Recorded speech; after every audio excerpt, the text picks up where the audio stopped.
But with delicious dishes and unwavering hospitality, these historic hotspots have nourished generations fighting for social change. These places now stand as symbols of resilience, inspiring and feeding a new generation of community leaders.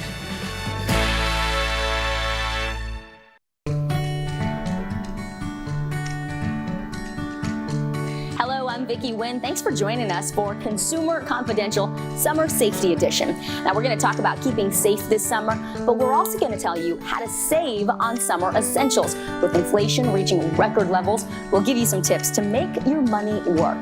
But first, the Consumer Product Safety Commission says drownings usually spike during the summer, but these accidents are preventable. Here are some simple reminders.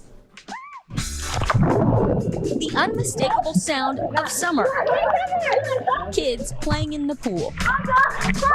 But without proper attention, fun can quickly take a tragic turn. On average, more than 900 kids die each year from drowning in the U.S. Drowning is the leading cause of unintentional death among kids ages 1 to 4. And it's not just pools you need to be worried about. Ponds like this and other natural bodies of water can also lure kids. So we brought in Mary O'Donoghue. She's the Senior Aquatics Director at the YMCA to talk to us about some basic summer safety tips. It takes as little as 20 seconds for someone to go under the water and not be able to get back to the surface. There are some basic tips that you can evaluate how your children are comfortable in the water. Okay, I have my 3 girls waiting, eager to get into the pool, so let's go. We are all suited up, ready to go. Emmy and Odessa, they're older, they know how to swim. Renly does not know how to swim yet, and this would be their first swim of the season, so what should we be doing right now? We're going to look for a Coast Guard approved life jacket for non-swimmers, and you're also looking at the weight category. So this looks like it will fit her. It's 30 to 50 pounds. You want to make sure it fits snugly. How does that feel, Boo? Good? Next, the big girls are up for a quick water competency check. You want to make sure that they can independently submerge in the water. When they come back up, that they can turn around and look to see where the safest place is to get out or grab a hold of and be able to climb out independently. Check to see if they can swim the length of the pool. And ask them to tread water for a minute. Okay, lay down. Okay.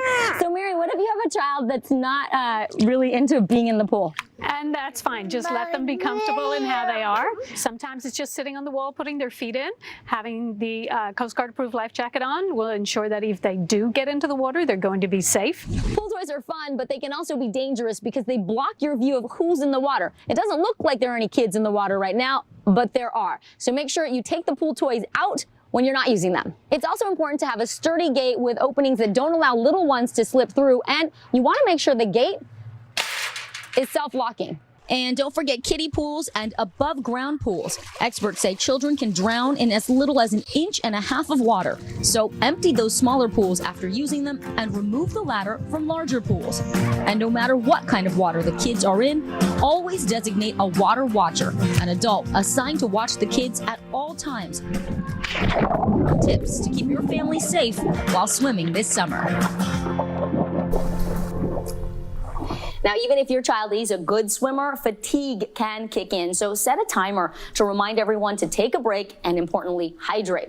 With more on summer safety, NBC News medical contributor Dr. Natalie Azar joins us now. Thank you so much for being here. Thanks for having me, Vic. So, Dr. Azar, let's talk about heat exhaustion. Yes. Let's get an idea of, what are some of the warning signs we should be watching out for? So the number one thing, Vicki, is that people can either pass out or they have a core body temperature of 104 degrees Fahrenheit. Most of us don't have a digital thermometer on board, so other signs and symptoms to look for would be confusion, headache, lightheadedness, dry skin. People think a lot, well, if you're overheated, you're going to be sweating a lot. No, people who have heat exhaustion will actually have very red, very hot, very dry skin. That's a very good clue. Okay, so if you see someone who is experiencing that, what should you do? So the first thing to do is move them into a cool area. So a shady area under a tree, air conditioning if you can. We have some props with us here. Yeah. If you have the, if you're near ice packs, let's say you're at a picnic or something like that, the places to put them under the neck, under the arm, in the groin. Those are areas where a lot of blood vessels that can start to cool the temperature down. A big misconception is that you put people in an ice bath. We don't want you doing that unless it was someone who has exertional exhaustion, meaning like an athlete who did a vigorous workout. They can go in an ice tub. nobody else should go into an ice tub, and call 911. You should actually do that before you start initiating first aid, because it is a medical emergency. Okay, that's good to know. So let's talk about prevention. How do you prevent yourself from becoming overheated? Well, it's really about dehydration. So obviously sun exposure is the big one. And I think people often think, well, I'm just going to drink a lot of water and a lot of fluids, and that certainly can be beneficial. But you can also eat foods that have a lot or a high water content. Yeah. So we're talking strawberries, peaches, lettuce in salads, watermelon, celery, cucumbers. What to avoid? Alcohol is a big one. Alcohol definitely dehydrates. And we have here our good old cup what of about joe. coffee? So we did think for a long time that caffeine acted as what's called a diuretic, meaning that it made you pee a lot and that you would lose fluid that way. You really can't dehydrate yourself with caffeinated beverages on their own right. So if you're drinking an iced coffee, there's a lot of water in there too. So that's you can okay. enjoy your caffeinated beverages, but just keep an eye on how much you're sweating and how much you're taking in. And make sure you drink more water for alcohol. That's like an important rule, right? Definitely. Okay. Alcohol in the sun is just a big no-no. I know, but it mixes a lot during the summer, so people got to pay attention. Does. Let's talk about this, the debate over spray sunscreen versus cream sunscreen. Is there a difference, and is one better than the other? Right. So if you ask, most dermatologists will say the best sunscreen is the sunscreen that you actually apply. And you know this, Vic, my kids are a little older now, but trying to have your fidgety kids stay still to apply lotion is not that easy. So for a lot of us moms, dads out there, it is easier to spray. Spray is fine as long as the spray is actually getting onto the skin. So be aware of wind and that kind of thing. I like to apply the spray and then make sure that you rub it in, but it's just as good SPF 30 or above. Reapply every 2 hours. Reapply, especially if you're doing vigorous exercise and sweating or swimming. Every time you come out of the pool, you have to reapply and let it sink in for about 15 or 20 minutes before you go back in the sun. If you're spraying, make sure you do it outside in a well-ventilated spot. In a well-ventilated spot, yes. Okay, and I want to mention, obviously, you talked about we have hats, and of course, that sun protective clothing is important too. Very, and we want to do, generally speaking, like colored lightweight hats, that kind of thing. If you can look through the piece of clothing, that's not thick enough, right? You want to be able, it's more like you want it to be more opaque, light colored and light, but still that you can't see the light through it. Then you know you're pretty well covered. Dr. Natalie Azar, you are the best. Thank you for covering sun safety with us. Good to see ya. All right, well, still to come, from grilling to fireworks, hacks to keep your family safe all season long, and later, save or splurge, how to stretch your dollars on summer necessities. Consumer Confidential is coming right back. Good morning, everybody. Here's what's happening in your neck of the woods. You deserve to be celebrated. Way to go, Reynolds. Oh, Al. Al, you're all of our heroes. Y'all love Al Roker.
Well, one of my favorite holidays, 4th of July, but before you do anything, some must-see safety tips and hacks to make sure everyone has a great time while staying safe. It's the 4th of July, and that means summer. Time to head outside and enjoy the weather. And if you're like me, there will be a lot of grilling happening in your house, but Are you using one of these to clean your grates? Well, the metal bristles work great for cleaning, but they can also come out of the brush and get stuck in your food. So here is a fantastic alternative. An onion. Yeah, an onion. Check it out. It works really well to get all that gunk off of the grates. And if you don't have an onion, another quick, easy trick, aluminum foil. Just take a ball and get to scrubbing. Also, as you're getting ready to grill that meat, make sure you keep it refrigerated. The USDA says anything that's uncooked, left out for more than an hour in this summer weather could make you sick. Serving adult beverages at the party? I like to use 2 different color cups, red ones for the grown-ups and the alcoholic beverages, blue ones for the kid-friendly drinks. There you go, Aspen. That way, there is no confusion.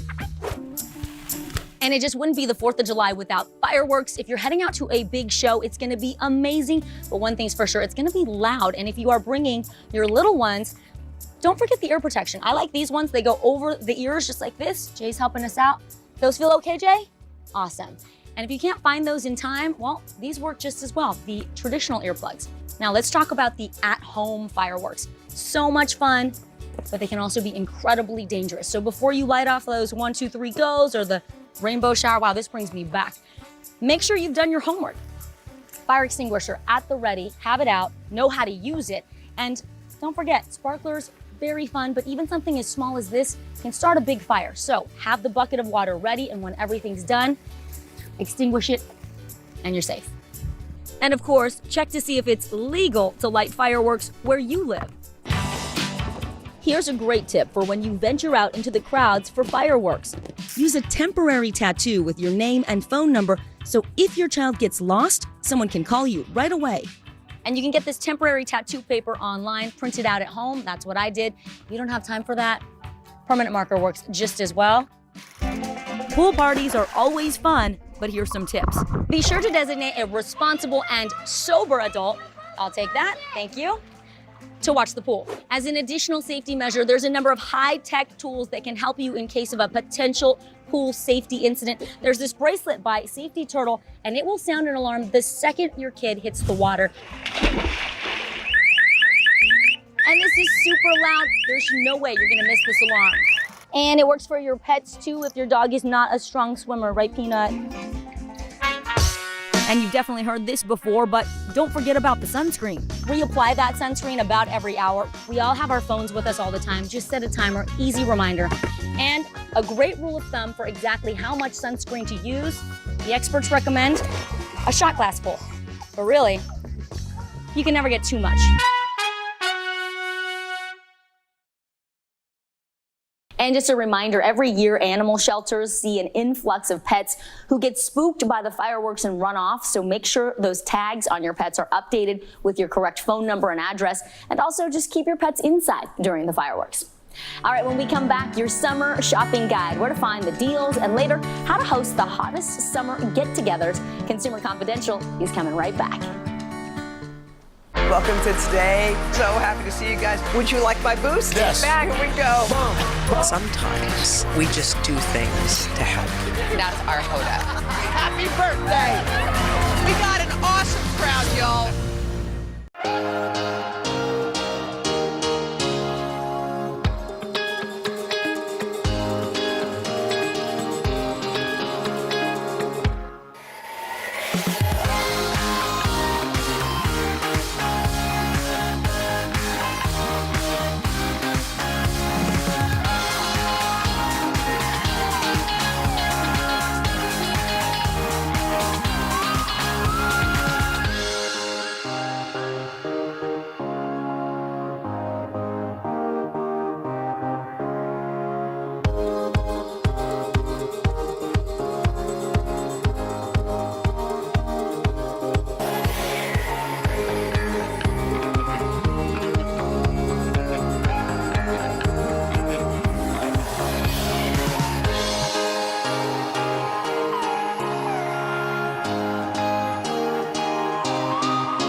We are back with our Consumer Confidential, telling you what to buy in the month of June and what you may want to skip to save some money. So here to break it down is our senior investigative and consumer correspondent, Vicki Nguyen. Vicki, good morning. Good morning, guys. So they say June is a good time to buy for dads, graduates. Is that true? First of all, Yes, and also Father's Day's coming up. Yeah. Oh, that's Come right. on. Father's You Day. see that reaction? was Oh, not there. Oh, it's Father's Produced this Day. segment. Greenie didn't put that on there. What else is modestly priced right now? Okay, we'll talk about dads and grads. Let's start with grads. Craig, you wanted to ask, is cash okay? Cash is always okay. Yes. I think we got to transition you and wean you off of gift cards. And the reason why, there's $21 billion in unused gift cards right now sitting in American households. 21 billion? Cash always gets spent. $21 billion. The average person's sitting on $175 in gift cards. So if you want to give cash to grads, they're always going to be able to use it. If you have a grad that's really into DIY, summer is the time when everybody's getting out there doing those projects themselves, dads as well. So tools and gadgets tend to go on sale. Home Depot, Lowe's, Sears, those are all great places to find all of those little things that you need, or a tool set, a toolbox this time of year is great. The other thing that goes on sale in June is athletic apparel, because January is the big push, new year, new you.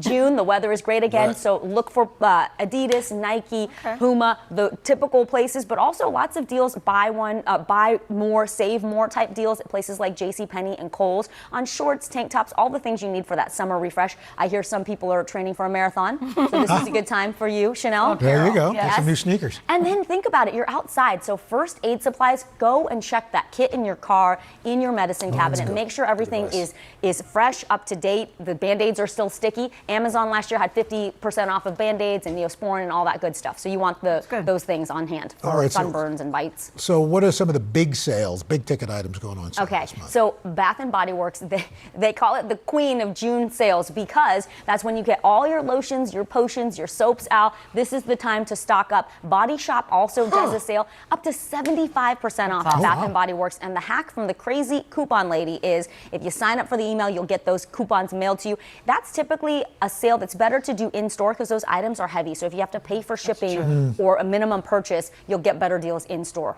Okay. All right, Video games is the next one. 90% off of PC games. Steam and GOG look for deals starting mid-June and late June that go into July. Humble Bundle and Ubisoft. I think they're trying to get people from outside to come back inside, so this is the time. Up to 90% off of those computer games. And then pet supplies for Pepper and my dog Moose. Chewy has their... What's your dog's name? His Moose. name is Moose. He's little, but, you know, big and But mighty. Yeah, tiny but mighty. Pet supplies. Chewy has their huge sale in June, up to 50% off. Not just for dogs and cats, fish, reptiles, that guinea pig you've always wanted. Oh, Craig, yes. and the farm animals as well. All right, finally, are there some items that maybe aren't a good time to buy? I guess they're most affordable at this moment. Yes, you want to hold off. If you haven't gotten your air conditioner for the summer, this is not a great time to get it. They're going to go on sale again July, August, September. Brand name clothing, if you're into it, Nordstrom has its big anniversary sale. The previews start June 29th. But you want to wait until July 15th because that's when the sale actually kicks in. For anything that's high-end, brand name, that's when you're going to see the big sales. And then on your bigger ticket Amazon devices. Like Alexa? Like Alexa, Echoes, those kinds of things. Prime Day is coming, Christmas in July. Right. Trey Bodge, our smart shopping expert, predicts it'll be the second week of July, so don't buy that right now. But if you want to get your dad a tablet or some kind of device, this could be a good time for Father's Day. All right. Vicki, thanks so much. We love our dads. This morning on today's checklist, we are focusing on summer medical travel safety as we enter prime vacation season with all the time and energy that we spend planning the actual trip. It's a good idea to prepare for injuries and illnesses as well. So we brought in an expert. Dr. Kavita Agarwal is a board certified in internal medicine. Dr. Kavita, good to have you back. Good morning. Hi, thank you for having me. So before we hop on that plane or hop on that train or hop in the car, you say that it's a good idea to talk to our doctor and our pharmacist. Why? Absolutely, because think about this. You want to have a summer vacation without getting sick, right? We want to have a fun time. So what I would recommend is checking with your doctor first.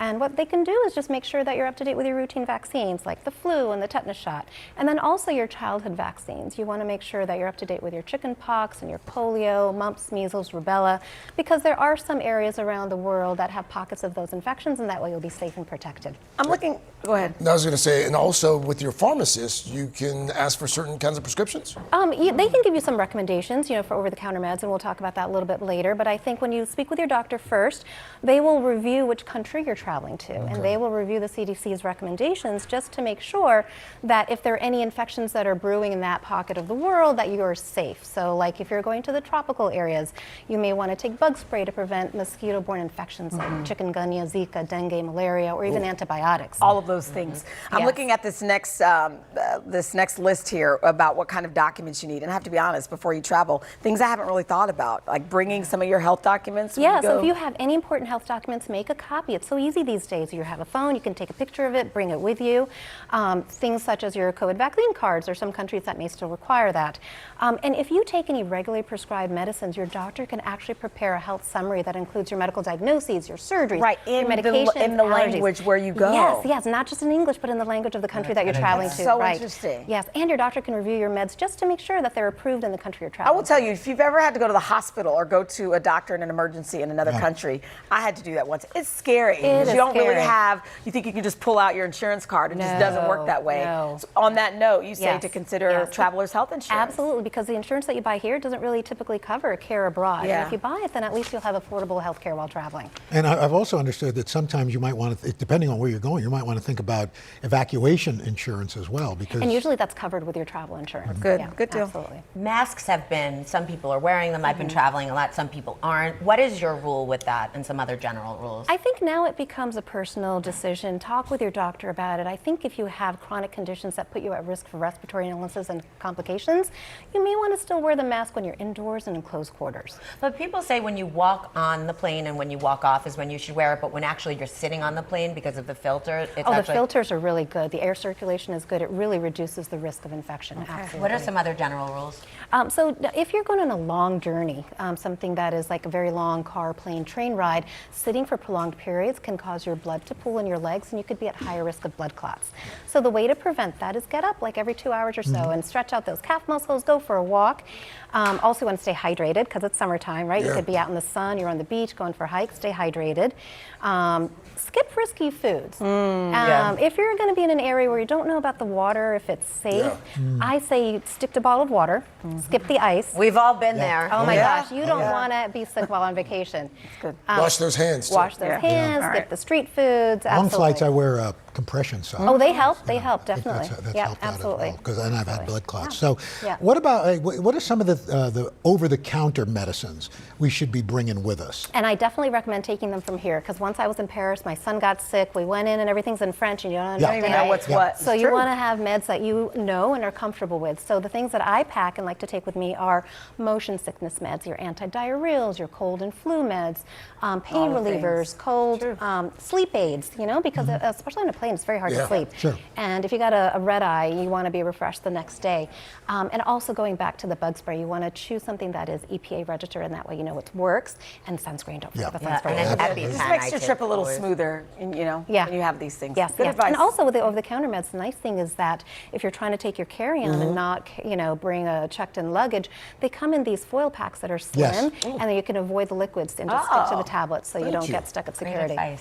Well, coming up, hacks to make the most out of summer, from staying cool to being the hostess with the mostest. Consumer Confidential is coming right back.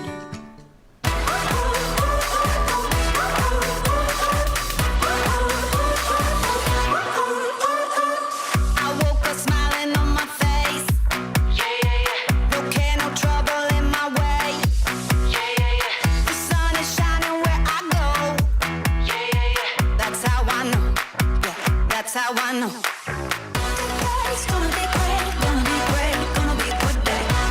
It's gonna be great, gonna be a good day.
Now that we know how to stay safe and what to buy and when to buy it, let's take things to the next level and make the most of what summer has to offer with hacks for staying cool and how to host the hottest get-together. Melanie Berlier, the Spruce Group General Manager, she's here now to help us maximize our summer. Okay, welcome, Melanie. I'm going to bring us over here. Start off with talking to us about these products and how can they help us with our summer plans. There are so many underrated ways to beat the heat this summer. When it comes to energy efficiency, one of the simplest things you can do is swap out all of your old bulbs for the newer ones because they're more energy efficient and they're not going to emit any heat throughout your home. Nice. So you save money on the bill and they're cooler. What about these devices here? So the dehumidifier comes in handy because your air conditioning unit is working really, really hard to cool the air and remove moisture from the air. But if you have a dehumidifier on site, the air conditioner isn't going to have to work as hard. Nice. Oh, I love that. Okay, and then finally talk to us about the pillow and sheets here. Sure. So bedding is super important when it comes to your temperature control, which impacts your quality of sleep. Yes. With a cooling pillow, you're actually going to remove heat from your body and get a better night's rest during the summer. That. Yeah, it's so important to sleep with a cool pillow. And at the Spruce, we recommend really lightweight, 100% cotton sheets for the summer months. Okay, excellent. All right, my family loves to be outside. We can't wait to get out there, use our backyard. Tell us about different things that we can do to stay cool, stay hydrated, and have a good time. Sure. So a DIY bar cart is one of our favorite things. Oh, that's a great idea. It's so easy to do, and it's a fan favorite. So you just need, in addition to the bar cart, you need a beverage dispenser to display your batch cocktail of choice. You need super durable tumblers. Forget glass outdoors, please. Yeah. It's much safer to go with a durable plastic. And then you're going to want an ice bucket. If you're feeling next level, throw some succulents on there and a bowl of lemons and limes. And staying hydrated is important, so getting a big size, getting everyone the liquids that they need. All right, let's talk a little bit about staying safe when you're in the sun. We talked about sunscreen earlier, and I think that's so vital. Yeah, one of our favorite things is that we recommend a sun protection station. You're going to want to include sun hats, sunglasses, and sunscreen that your family members or visitors can choose from. Okay, and then finally the sun goes down, you still want the party to continue. That's kind of the most fun because then it's cooler. Yes. What are some things to help us get through the summer nights? So we love lighting. Wicker lanterns, string lights are beautiful, but when it comes to insects, an insect repelling candle is going to do double duty as both a source of warm, cozy vibes and a bug repellent. Okay, and you know what we did? We bought one of those giant outdoor fans, which really helps to keep the bugs away as well. Yes, those are a great idea too. I love this wicker lamp. All right, Melanie, what about outdoor movies? That's becoming more and more popular. Backyard movie theaters are so easy to create and they're fun for literally everyone of all ages. All you need are a screen, a projector, an audio system, a content source, and a few cables and wires. You're like, all you need are these 7 things, but they're pretty affordable these days, yes? They really are, and aside from the technical aspects, all you want to think about are food, seating, and maybe some mosquito netting. But definitely, everyone has fun in a backyard movie theater moment. Melanie Berlier, thank you so much. So appreciate you. Thank you for having me. All right, well, that is our time. For all of us here at NBC News, I'm Vicki Nguyen. Be sure to join me for another edition of Consumer Confidential right here on Today All Day. In the meantime, stay safe and cool.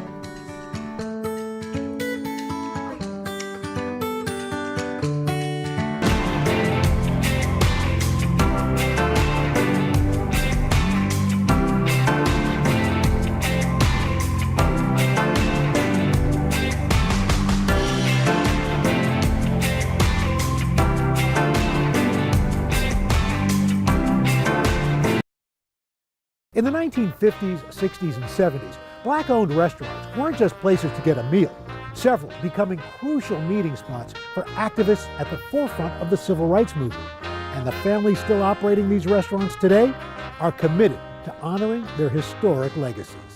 It's time to head out of Studio 1A and hit the road for a new kind of culinary adventure. Follow me as I taste some of the most iconic foods around the country and meet the families behind them. Together, we're going to learn how a good meal has the power to connect us to our past, our future, and each other. We're in Harlem, the epicenter of Black culture in the United States. Now, many historians agree the Harlem Renaissance paved the way for the civil rights movement of the 1950s and 60s. So in this episode, we're traveling across the country to explore 3 legendary Black-owned restaurants. For generations, these beloved eateries have been serving up dishes to historic figures and those fighting for change. First up, we're heading south to visit an iconic establishment that defied segregation laws. New Orleans, a city that celebrates food, music, nightlife, and history. In the Big Easy, you'll find many historic sites that played a vital role in the civil rights movement, like William Frantz Elementary School, where 6-year-old Ruby Bridges broke barriers in 1960, or New Zion Baptist Church, a hub for activists, and Treme, one of the oldest black neighborhoods in America. Here, you'll find the only restaurant on the U.S. Civil Rights Trail. Dixie Chase Restaurant definitely is a historical landmark institution here in New Orleans. This popular eatery is a living testament to a woman who changed the face of fine dining in America, Chef Leah Chase. I'm Stella Chase Reese, and I am the president of the corporation here at Dixie Chase's. And I'm Edgar Duke Chase IV, and I'm the executive chef here at Dixie Chase Restaurant. Stella's grandparents first opened Dookie Chase's as a po' boy shop, becoming a full-service restaurant in 1941. African Americans didn't have that place to celebrate birthdays, to celebrate promotions, to celebrate good grades, weddings, proms.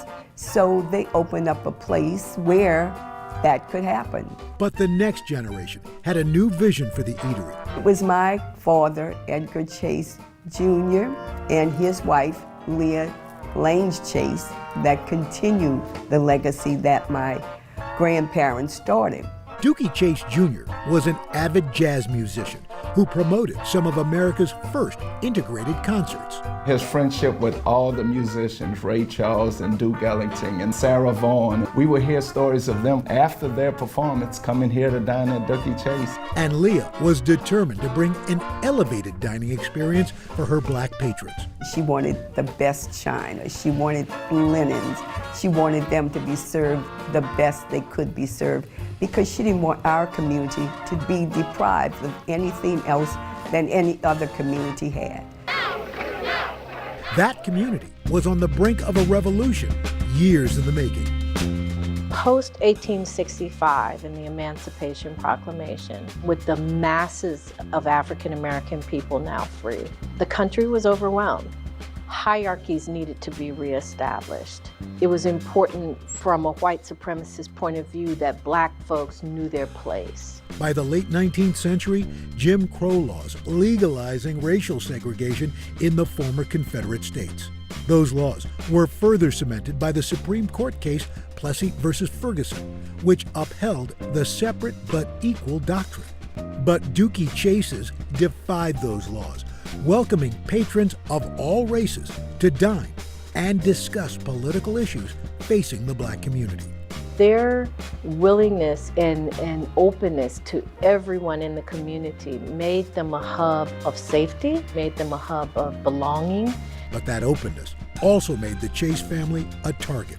There were times that we had people throw things in and try to, destroy the peace. But that didn't frighten my parents. They continued because they know what they were doing was the correct thing to do. By the 1960s, Dookie Chase's had become a go-to spot where activists could connect and strategize. We had the opportunity to serve many of our civil rights leaders: Martin Luther King, Jesse Jackson, Rosa Parks, Thurgood Marshall. The list goes on and on. And then Freedom Bus Riders, they came here. My parents realized that until we all learn to enjoy life together and get to that part where social justice would be for everyone, that this community or any other community in our country would not grow and will not be better. In the 1970s, Leah becoming passionate about promoting black artists. Her love of art was also celebrated here at Dookie Chase's when she gave African American artists the opportunity to actually display their art on her wall, because at the time they had no place to display their art. Her extraordinary life even becoming the inspiration for Disney's first black princess, Tiana. It meant a lot for her because she did have some of the kids dress up and come here. Leah Chase, the queen of Creole cuisine, passing away on June 1st, 2019. But her spirit and her culinary traditions are in vigilant and capable hands. This is Leah Chase's kitchen. It's set up the same way, and we love it like that, because as you know, she's still with us. She's still watching us. Chef Duke continues to serve Creole cuisine that's been on the menu for decades, from red beans and rice to shrimp clemenceau and the famous chicken a la Dookie. But the restaurant's most popular dish, gumbo. You think back to the civil rights era when we had leaders strategizing in our upstairs dining room. We fed them gumbo. You think about presidents today, President Barack Obama, President George Bush came here. We always started them with gumbo because my grandmother always believed that her gumbo will solve any problems. And we like to say her gumbo changed the course of America. Gumbo, an official state food of Louisiana. Dookie Chase's version has a little something for everyone. Not one, but two types of sausage. Some Louisiana blue crab. What we do here is we take the top shell off, we clean it up, and we just crack it in half, release some of those flavors. Chicken and shrimp.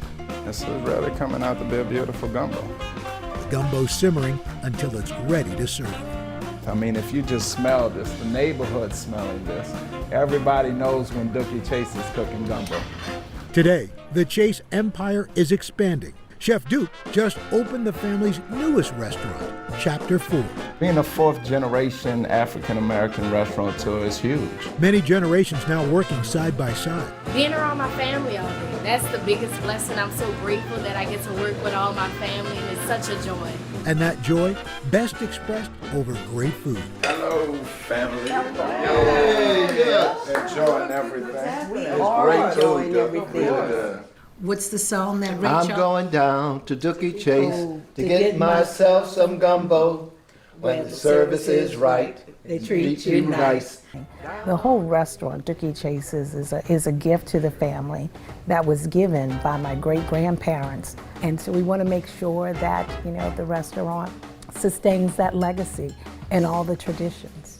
Leah Chase said, "Food builds big bridges." If you can eat with someone, you can learn from them. And when you learn from someone, you can make big changes. We can change the course of America in this restaurant over a bowl of gumbo. We can talk to each other and relate to each other. When we eat together.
A trip to Harlem just wouldn't be complete without a meal here at Sylvias Restaurant. This neighborhood institution has been serving up soul food since 1962. And what started as a small luncheonette has now become a family empire, beloved by tourists, locals, and plenty of famous faces. The cornbread was sweet, it was warm, and it just reminded me of home. It took me back to my grandmother's cooking, so I really enjoyed it. What brought me here today was that I was hungry and wanted some good soul food. So where do you go in Harlem? Sylvias. Soul food is the cultural identity marker that really symbolizes our journey as a people living in America. Triness Woods Black is the granddaughter of the legendary queen of soul food, Sylvia Woods. Sylvia grew up in Hemingway, South Carolina, where she met her love, Herbert Woods, when they were 11 and 12. They fell in love picking beans after school. But this entrepreneur-to-be wasn't content with life on the farm. My grandmother, she came to New York when she was 16. She knew that this was a place that was more palatable for African Americans to really live. Sylvia and Herbert were among the estimated 6 million African Americans who left the Jim Crow South during the Great Migration. They came, north to escape all of the atrocities that were happening and to really be in control of their lives. If you were Black, Harlem was the place to be. Sylvia finding work at a diner, Johnson's Luncheonette, which she eventually purchased from the owner with a loan from her mom. Mr. Johnson knew that my grandmother would make it. And on August 1st, 1962, Sylvias Restaurant was born. As the cultural center of Black America, Harlem became a crucial site for demonstrations and organizing by leaders like Martin Luther King Jr. and Malcolm X, according to Professor Psyche Williams-Forson. The heart of civil rights is America, because it wasn't limited to one area. Though folks who were in the North, they still experienced poverty and inequality and voter suppression and homelessness. Sylvia made the restaurant a welcoming place for activists. She played her role as ensuring that the community leaders had a place to meet and to commune and to strategize. Everyone dined at Sylvia's. Dizzy Gillespie, Ossie Davis, Ruby Dee. These are actors and actresses that were on the front line. By the 1960s, the movement had achieved major gains, like the historic Brown versus Board of Education and successful boycotts. But racial discrimination and police brutality against Black Americans persisted, resulting in deadly riots throughout the decade. Two devastating events just 4 years apart sparked destructive riots throughout Harlem. But Sylvia's was always spared. Harlem was on fire, and my grandmother kept the restaurant open because the grocery stores were not open, nothing was open. People couldn't feed their kids. And she was in that kitchen making food so that this community would have something to eat. This strong connection with Harlemites has continued for decades. We have guests that eat with us every single day. And sometimes we have people that eat with us multiple times a day. Coming up, I learned the secret to Sylvia's famous fried chicken.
Sylvias in Harlem has been serving up soul food since 1962. And this native New Yorker couldn't wait to get back into their historic dining room. Oh, wow. It's so good to see you. It's been so long. It's been way too long. Missed you.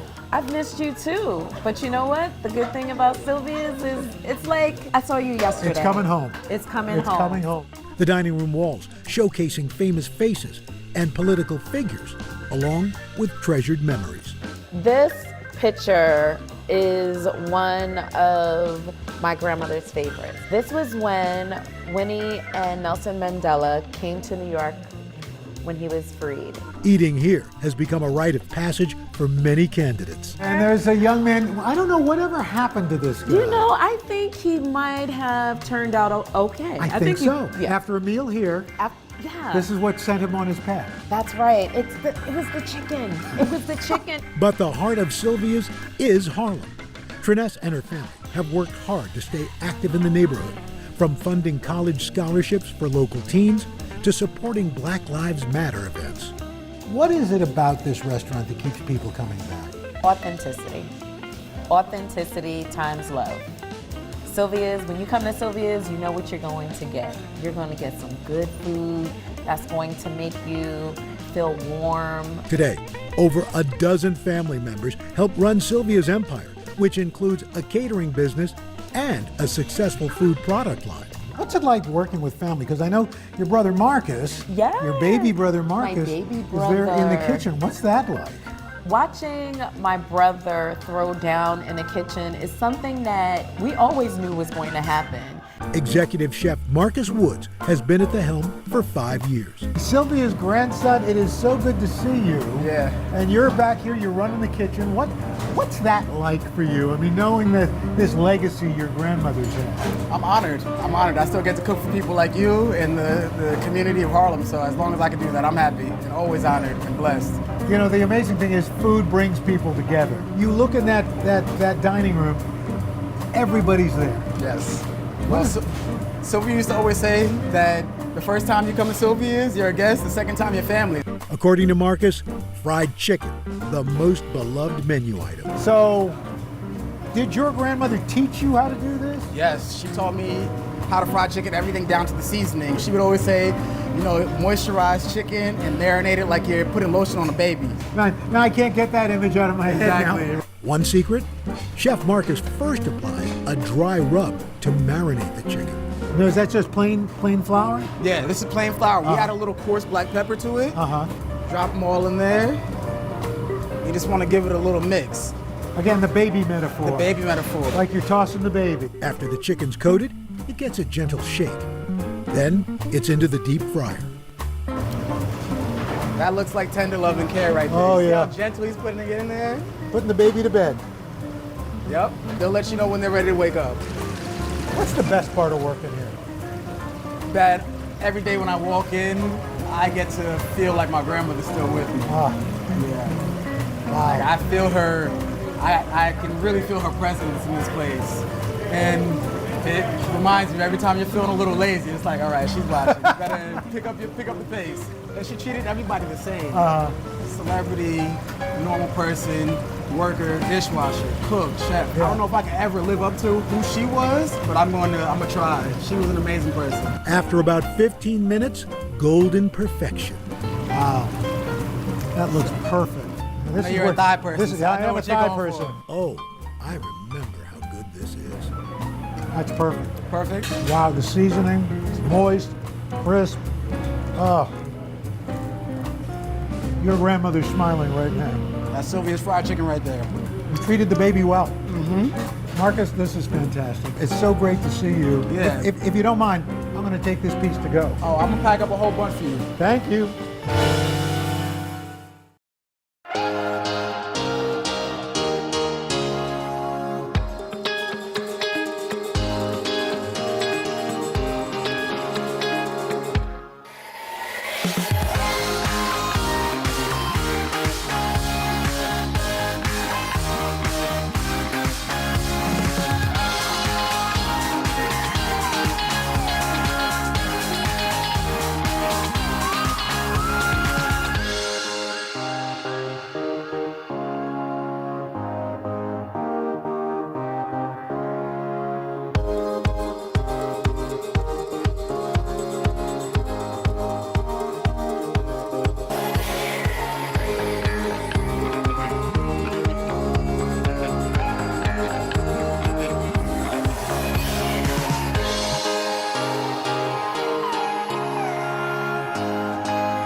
Welcome back.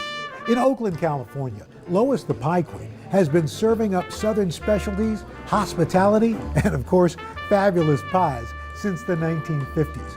But it's more than just a space for delectable food. It's a well-known hub for political activists, artists, musicians, and everyday folks to meet, mix, and collaborate. Come on down to Lois the Pie Queen. Get your breakfast on and them mean green. Lois the Pie Queen is serving up much more than brunch staples. It's just a great place for locals to come, great place for people to connect. And it's just awesome that I could come to a place like this and have some soul food. My name is Chris Davis, and I'm owner of Lois the Pie Queen. We serve food that warms the soul. This family's roots run deep in Northern California. Lois Davis, Chris's mom, began selling homemade pies at her church in the 1940s. They were an instant hit. Her husband, Roland, dubbed her the Pie Queen and saw a new business opportunity. My dad was a chef at B&G Foods in San Francisco, and they combined both of their efforts to open up the restaurant and serve breakfast, lunch, and dinner. In 1953, the duo opening their Oakland restaurant. So my mother ran the restaurant for 40 years, and it started at 4:30 in the morning for her and ended at 11 at night, and she was a pure perfectionist. Lois perfecting recipes she enjoyed growing up. The recipes were my grandmother's recipes. My grandmother was from Texas, and they have maintained the test of time. All of the items that are on the menu were pretty much on the menu when my mom started the restaurant. From key lime pie topped with raspberry jam to banana cheesecake, sweet treats are always popular here. But there are plenty of savory staples that keep customers coming back every morning. And there's one dish with a special place in many folks' hearts. You might not find salmon croquettes on the menu anywhere in the Bay Area. The salmon croquettes are part salmon, part mackerel, yellow onions, salt and pepper, Italian breadcrumbs. These croquettes, which originated in the South, were a meal staple for many black families. Most black folks couldn't afford crab, once it became popularized, but in the absence of that, canned fish, salmon croquettes became a major filler. With a couple of cans, families could make an affordable yet delicious meal. Lois's dishes have brought in celebrities from Sammy Davis Jr. to Zendaya, and sports icons like Reggie Jackson ate here so often, they actually named a pork chop special after him. So here's my wall of fame and some of the special people that are up here. This is Black Panther Party Minister Eldridge Cleaver. All power to the people! In the 1960s and 70s, Lois welcomed members of the newly formed Black Panther Party. The restaurant is a short drive from Merritt Community College, where activists Huey P. Newton and Bobby Seale first met, founding the party in 1966. Chris attended Merritt with both of them. I had Eldridge Cleaver, Angela Davis, Bobby Seale, Huey P. Newton come to the restaurant. Civil rights leaders and organizers and community leaders would come and meet and organize and strategize. There was a lot of electricity in the restaurant when they visited. The Black Panthers have a controversial legacy. The story we tend to hear is one of violence. What we don't hear about as much are the various lunch programs and free breakfast, of course. They saw black communities as in and of themselves resilient, capable of being self-sufficient. Lois and Chris were not members of the party, but it was during this era the restaurant became an important gathering space in the Oakland community for different walks of life. When people come and are needy and ask for food, we always do what my mom did, which was we always take care of them. We always give them a meal. The restaurant expanding this mission amid the pandemic, providing 16,000 meals to locals in need. It is a place for people to come and get together and try and figure out how to make our community and our world a better place. Today, that mission to help others has evolved. Chris uses his platform to support local musicians and keep the restaurant buzzy by bringing in younger generations. I believe that that aspect of music and musicianship is something that is in the ethos of the restaurant. Hey, Mr. Jackson, how are you? Good, I'm doing good, man. Good to see you, man. Good. He recently started a music management company for Wise Men Entertainment that he unofficially runs from the tables at Lois. It's not an accident or a coincidence that you look around and see a lot of photographs of, famous folks. There's a lot of people that he supports. And I don't mean support just by putting up pictures up. He'll cultivate young artists that are looking to get an opportunity to get a platform where they can be seen and heard. Would you like hash browns, grits, or rice? Grits, of course, grits. Chris is determined to keep the restaurant in the family. His son, Corey Jackson, has been overseeing the day-to-day at Lois for nearly 5 years. Working with my dad gave me an understanding of not only the hard work my grandmother put forward and how much my dad is trying to fill those shoes, and now I'm trying to fill his. Corey hoping his sons will share the passion for the family business. They can't stay away. They have a job right now. They fold silverware. It's great to see my kids and their Papa Chris bond in those times. Chris thinks Lois would be incredibly proud to see her restaurant continuing to thrive. We are the oldest Black restaurant in the Bay Area. It is a tribute to my mom's efforts to support her community and to create a place that was a home away from home and a place that served food that warmed the soul. Say cheesecake. Cheesecake. As you might imagine, keeping a restaurant running for decades is no easy feat, especially in the face of adversity. But with delicious dishes and unwavering hospitality, these historic hotspots have nourished generations fighting for social change. These places now stand as symbols of resilience, inspiring and feeding a new generation of community leaders.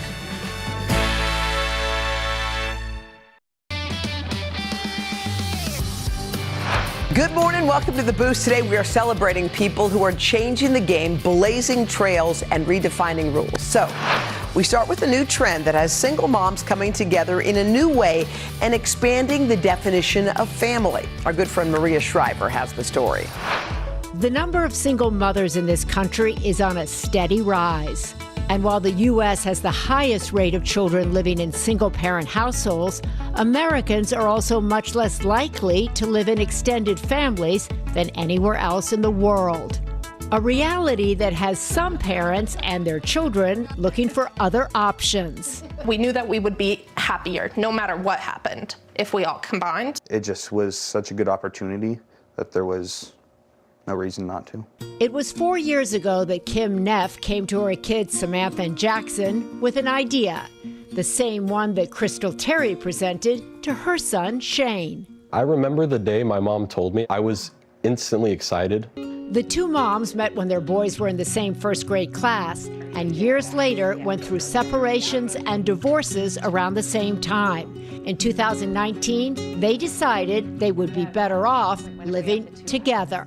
You thought, okay, so this will be better for us financially. Right. We can share the rent, share the utilities, share the groceries. Right. You can help with childcare. I'm at the office, you're at home. Did you think of it also as emotional support?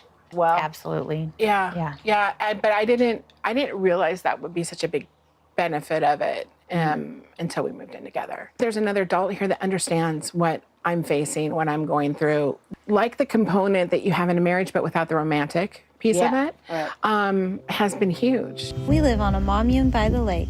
The term commune has become a popular way to describe two or more moms living together with their children. A newer hashtag, but not a new concept. After I divorced out of a 17-year marriage, I was suddenly raising my son on my own. And it didn't feel right. Like, where's my tribe? 22 years ago, Carmel Boss decided to interview other single mothers with the hope of finding another family to share her home. I found somebody with my own priorities and philosophy, but then these other 17 all wanted to do the same thing, you know? And I had this list, and I thought, one's got a 3-year-old, one's got a 4-year-old, they live in the same neighborhood. I'm just gonna call them back and introduce them to each other. Once you found your own match, you started matching other people you'd interviewed with one another. Yeah. Soon after, Carmel founded Co-Abode, an organization that matches single mothers who want to share a home or support each other in other ways. And she says traffic to the website is skyrocketing. So this is, in a way, an old-fashioned village concept, really, from the back of time. But it seems to be taking on more urgency or more popularity right now. Why do you think that is? I think the 2 pain points that it resolves, the economic struggles that people are having, and then just the emotional, the disconnection that occurred in the last 3 years in particular. According to the U.S. Census Bureau, 80% of single-parent families in the U.S. are headed by single mothers, and 23% of them live below the poverty line. Without this living arrangement, Kim and Crystal say their lives would look very different. I wouldn't be building for any kind of future if I was trying to pull this off on my own. It would be a paycheck to paycheck circumstance. How do you implement boundaries, or do you? Do you say, like, okay, this is my family, and this is my family, and this is my space and my space? We talk about that all the time, that this is our space. Yeah. It's not your space, it's our space. Yeah. And it works for us. I love it. A shared space and a true village. We're a family of 5, and like that is so cool. As we continue our celebration of family, let's meet 4 women who have formed a unique sisterhood and support system. They're creating a new kind of family and sharing how they hope to help other women. Chanel Jones has their story. At any given moment, I have people I can talk to, laugh with. We do a lot of laughing. Karen Hopper, Leandra Nicola, Holly Harper, and Jen Jacobs all say they found their dream home here in Tacoma Park, Maryland. But for them, it's not just about location, it's about living together, kids and all. They go out and practice their flips on the trampoline, and it's just the most fun. The idea for this full house came from Holly and Heron, close friends who went through divorces at the same time. Holly and I really just said, why not? We were in individual apartments. We were kind of tired of paying rent and dealing with the logistics of being single parents. My marriage ended, and then I had a couple of really significant losses. And then in early 2020, my dad died. Just like my life was burned to the ground. And so I could turn to Heron and say, I literally have nothing left. Let's just do this. They started searching, finding the perfect house on day 1 and closing in June of 2020. They just needed more people to share it with.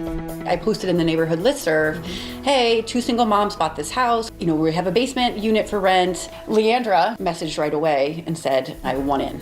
Leandra, tell me about that decision then. Part of just trying to find a way to have a stable place to live as a single mom, and then had all the perks of this amazing built-in support system. Then Holly and Heron's friend, Jen, also moved in.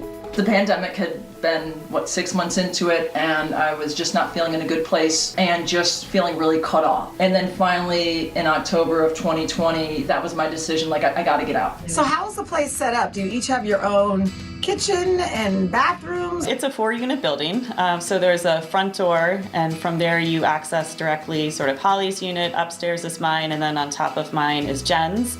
And then you can go to the basement and access Leandra's. The 4 split the cost of household expenses and hold monthly meetings to talk business or about any conflicts, which they say are rare. This is probably a loaded question, but for those of us who are married, we're like, oh, how does that work? Sometimes I'll joke with my husband that I need a wife. I need somebody to help me. You do. I just need, Come on. The simplest example is every Monday night is garbage night, and only probably once a month do I do it, because someone else has done it. And it's like, oh my God, I live with women.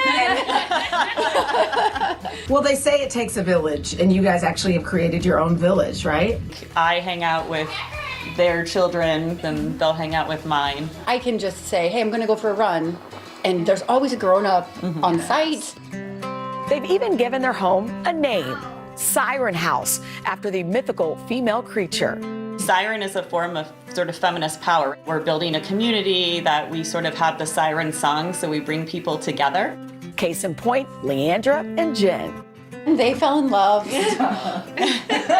And now they're together. It's true. Wait, is this for real? Like, seriously? Yeah. Yes. So one night I was hanging out. I'm not going to tell the whole thing. I was just saying one night. Can I go on the record and please have the movie rights to this true life story? Not only that, the women also helped Leandra open a cafe nearby called Main Street Pearl. To be in a place where you can like really trust the people around you who are gonna always have you, it's like that is something that I didn't know I could ever have, so. Is there anything you want people to know about what you've learned from this experience? You can do whatever you want. Burn the rule book of life and just look at it differently. I love that you guys are living fearlessly. I think that the big takeaway for me is that there is sort of unconditional love. I could be my worst self, I could be my best self. They see me for who I am, and it's all okay. Coming up, a social media star using his passion to spread joy. Stay with us.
Welcome back to The Boost. Have you heard of train spotting? No, not the movie. And literally, you go outside and you spot trains. It's one man's passion for this pastime that has made him a viral sensation. Keir Simmons has the story. One look at Francis Bourgeois' social media accounts, and you can see he likes trains. Please, please honk. Yes! Actually, he's loved them all his life. This platform here was where, from age 0 to age 6, I absorbed the surrounding sounds and sights and formed my passion, basically, for the railway. A passion that still hasn't reached the end of the line. Oh, brilliant! There goes one now. Yeah. Does that get you excited when you see that? If I close my eyes, I could listen to it and I could tell you what it is. Are you serious? Yeah. It's kind of the same as, you know, a trained musician. If you say, oh, what's this sound? Oh, it's a flute. Or what's this sound? It's a sax. Obsession with trains is quintessentially British. Britain was the first country to produce a train. 23-year-old Francis Bourgeois is known in the UK as a train spotter. He even uses a head-mounted camera to record his emotions, especially to trains that signal him as they pass. For me, it's about the feeling that it gives me. I'm looking for a fix. I'm looking for that exhilaration. He's even been train spotting with Joe Jonas. Oh, what? Whoa! And met William and Kate. I was sitting down and I went, hi. And then Kate thought I went, hi, and like go shake her hand. I broke so many protocols. And as we filmed, his fans wanted their own pictures. The thing is, train spotting was not cool in Britain. Not even close. Not until Francis changed that conception. There was a kid that came up to me and he said, thank you so much, because I'm no longer bullied at school anymore. And he looked at me and he went, and I looked at him and I started crying, and I gave him a hug. And I looked around and other people on the train were crying. You know, in a way I've kind of helped my younger self, you know? Together, we went train spotting. Oh look, what's that? That's a Class 08 shunter with a 92. That's really nice. Train spotting actually takes a lot of commitment. I've done sort of 14, 16 hours before. For a day? Yeah. Wow. Because you often have to wait for the train you want to see. But finally, we were ready for a unique experience, wearing Francis's trademark 360 head cameras. Am I allowed to say I feel a little bit silly? Well, yeah. Turns out train spotting has some pretty strict rules. Yeah. Only wave with one hand and not too much. Just like a hello, like that. And that it's a roller coaster of emotion. All right, here it comes. Oh, it's properly going for it. Really? Cheers! Oh.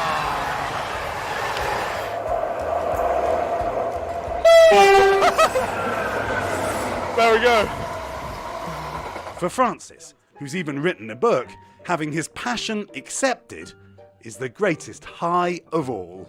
You're part of letting people know that it's okay.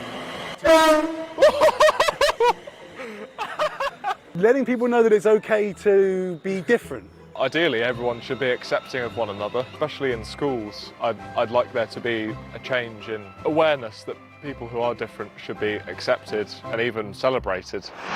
And we've got another story for you. It'll lift your spirits. Take a look. Does everybody have a ball? Yeah. At Cleveland's Citizens Academy Southeast School, Get in a circle. these kids are learning to love basketball. Call me Coach Ryan though, because he's Coach Rasul. I like to teach kids. I like to inspire kids. You go on the left side, right? Inspired by this dynamic coaching duo. My name is Coach Rasul, Mr. Rasul. What's your favorite part about being a coach? My favorite part about being a coach is inspiring other people to pursue their dreams. This is the sideline. That's 10-year-old Ryan Rasul alongside his dad, Harold. Everybody get a partner. The fifth grader leading a new program he helped create called Little Hands. So left hand. The goal? Ready? Go. Teach kids hand-eye coordination while building teamwork and trust. We're going to face each other now. But for Ryan, this mission is about so much more than the game. It's a chance to give back after surviving 3 surgeries for a rare type of brain cancer. Do you think, Ryan, that your story of survival is a driving force behind what you do at Little Hands? It's definitely a driving force, and I have to be on my best behavior at all times so I can be a good leader and that the kids will look up to me. It's no surprise Ryan's love of the sport runs deep. Dad played ball in college and now coaches teens at Trinity High near Cleveland. What does it mean to you, Harold, to have Ryan be following in your footsteps? It means a lot. So now I think he's really understanding his value. Wow, okay, I can really help these kindergartners or these first graders or these second graders. What does it mean to you to see how big their smiles are? I mean, it's heartwarming. Every time I feel discouraged or if I feel angry, I just think about those kids that are looking up to me. This father and son setting an example. Set, go. Helping young players succeed both on and off the court. I'm going to say 1, 2, 3. We're going to say our chant, Little Hands, all right? 1, 2, 3, Little Hands! Coming up, we're trying our hand at some new skills. Stay with us.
Welcome back to The Boost. This morning, we are trying new things. Our pal Jacob Soboroff grabbed a paddle for a wet and wild adventure, and he didn't have to leave beautiful Los Angeles to do it.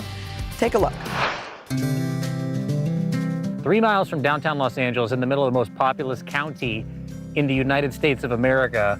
Right. But if you just turned around and looked this way, you'd have no idea. That is the thing about this. It's the reason I love it. Steve Appleton is the head of a nonprofit called LA River Kayak Safari, teaching urbanites how to connect with nature. Let me tell you, the workout is intense. Dude, do this twice a day with 14 people. Decades ago, this waterway was transformed from an actual river into a concrete flood control channel designed to prevent winter rainstorms from damaging surrounding neighborhoods. Then, after decades of campaigning by local activists, in 2012, it was officially declared a river again, and efforts were made to restore habitat and wildlife. Now in the summer months, it's legal to kayak parts of the water, including this stretch that flows not far from my house.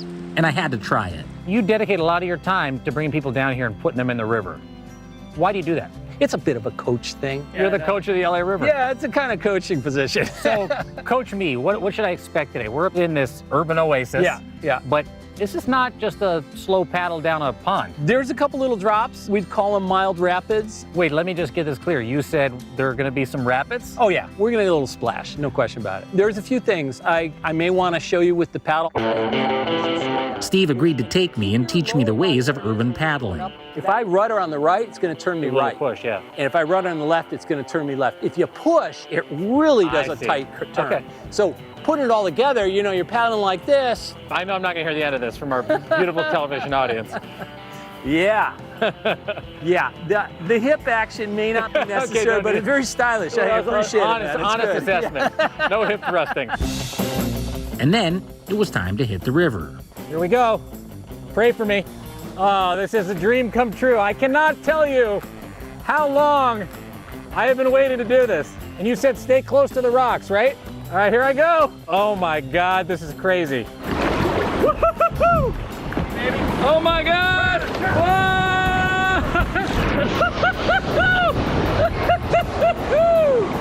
Yeah! Oh my God! That was amazing! Wow, that was so fun. I knew I was gonna get wet. I didn't know I was gonna get wet that quickly. It's funny because as clean as I know the water is, having a butt full of LA River water, it's like you just think, what? Okay. Yeah. I had that moment years ago. I'm long past it. Exactly. It's like nothing a good shower can't fix. Yeah, exactly. Soon enough, we were a couple miles downriver. The LA River is a series of juxtapositions, nature versus the urban landscape. Hey guys, coming down. Woohoo! Woohoo! How fun. Oh, I see where you're going. Here we go. Oh yeah! Woo-hoo-hoo-hoo! That one I didn't get stuck. Lots of tossing and turning. Yeah, how you like me now, Steve? Woo-hoo-hoo! Yeah! And then the trip was over. We got out of the river with downtown LA just over the next hill. It's a transformative experience for somebody who lives in LA. You're in another world. It's another world. It's another That's world. what it is. And In the shadow of the 110 freeway. I can't thank you enough. It was honestly, dude, it was one of the great. coolest things. Wonderful. Bucket list. Now, let's take you behind the scenes of a New York City restaurant making culinary magic. And our very own Carson Daly even got in on the action in the kitchen. Take a look. Today I'm going to take you inside exclusive access to a place where two powerhouse female chefs are absolutely killing it, and they're doing it with the help of a nearly 100-year-old oven. This is Raf's. Come on in. Baby, tell me why. Executive Chef Mary Attia and Executive Pastry Chef Kumari Mick worked so well together at the famed Michelin-starred Musket Room restaurant, they teamed up again with Raps. How did your guys' sort of relationship in the kitchen work? It was just the two of us. We would be listening to true crime and Broadway, and we just bonded outside of food. You guys bonded over true crime and Broadway? Yes. Bread, Broadway, and true crime. Raps serves up French Italian cuisine and fresh baked goods in a location with a rich history. Even brick ovens called hearths from the 30s are still used today. They put these ovens in the back that we have running now. These same ovens that are here? Same ovens, yeah. Have been here almost 100 years? Yeah. What makes incredible. Knowing that the hearth was the heartbeat of the neighborhood, they were here making bread. We wanted that to be the first thing people saw when they walked in the restaurant. The chefs co-own Raps. They partnered with the owners of the Musket Room, twin sisters Jennifer and Nicole. Raps is named after their grandmother, Rafaela. The sort of, empowerment that's happening with women in this space, not just your partners that are sisters, elevating women, that's a really cool part of this story. The example we set for younger women wanting to do this and see that we can be successful. I'm a girl dad. I got 3 girls. You can do anything. Made fresh today, I can tell. Perfect. Fresh out of the oven. God, that's good. What are we going to eat today? Because you work on a morning show, I've brought you out a candied orange almond croissant. That looks too good to eat. Oh, wow. Not too orangey. That's delicious. French ham, jambon de Bayonne. So it's one of our popular dinner time snacks to start the meal. Oh my God, that was crazy. Yeah. I could eat this for breakfast, lunch, or dinner. Yeah. This is our spincione. On the bottom, as you can see, this crispy, nice crust is our house-made focaccia. It's a Sicilian pizza, more or less. And we believe they were probably cooking these in the hearth 100 years ago. So a little bit of homage. Yeah. They lost their flour. You need another log on the fire, chef? I love it's behind you. And your spidey senses tell you that the 1935 oven is down a log.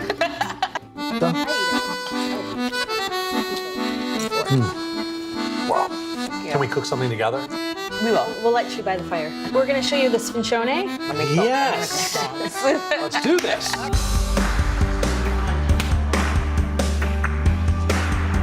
Mine's not so bad. No, I think... James Beard nominee. I think you're actually hired.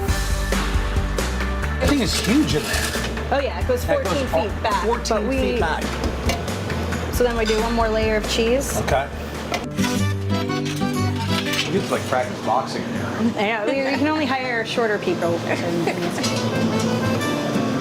Hey, it's a beauty. Can I get a doggy bag, please? All right, on to my croissants. All right, we got a croissant. A croissant. Yeah? Yeah, good job, good job. Ooh la la. Roll like the wind.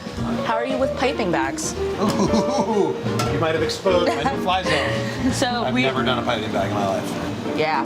Oh yeah. Wow. Oh yeah. C'est magnifique. Cheers. Cheers. Oh. Appreciate it. This is incredible. What are you guys doing here? Come back soon.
back to the Boost. We have one more video for you today, and it will make you smile. Check it out. So there's a guy named Harvey. He was on his first ever Southwest Airlines flight. So he told the crew that he's always wanted to be a flight attendant. So halfway through the flight, they brought Harvey up to the front of the plane, and they made him an honorary flight attendant. Instantly, he was a huge hit with passengers. And you want to know why? Oh. Take a listen. Okay, listen up. Things are going to change around here, okay? We're going to have free drinks for everyone. That's Harvey. We're going to have hot meals. We're going to have free baggage for everyone. On a serious note, how wonderful and how fabulous is this crew? They get us where we need to go, when we need to go, and how we need to go. And have a good time. Watch out. All right, Harvey. Wait, look at him. Brilliant. All right, so they didn't get the drinks or the meal, but the free baggage was part of it, however. It was Harvey's first time on Southwest. He promised it won't be his last. So this is a guy who checks bucket list items off his list. Way to go, Harvey. That is it for today. We hope we were able to start your day off with a little positivity. And we want to see you tomorrow with more of the Boost right here on Today All Day.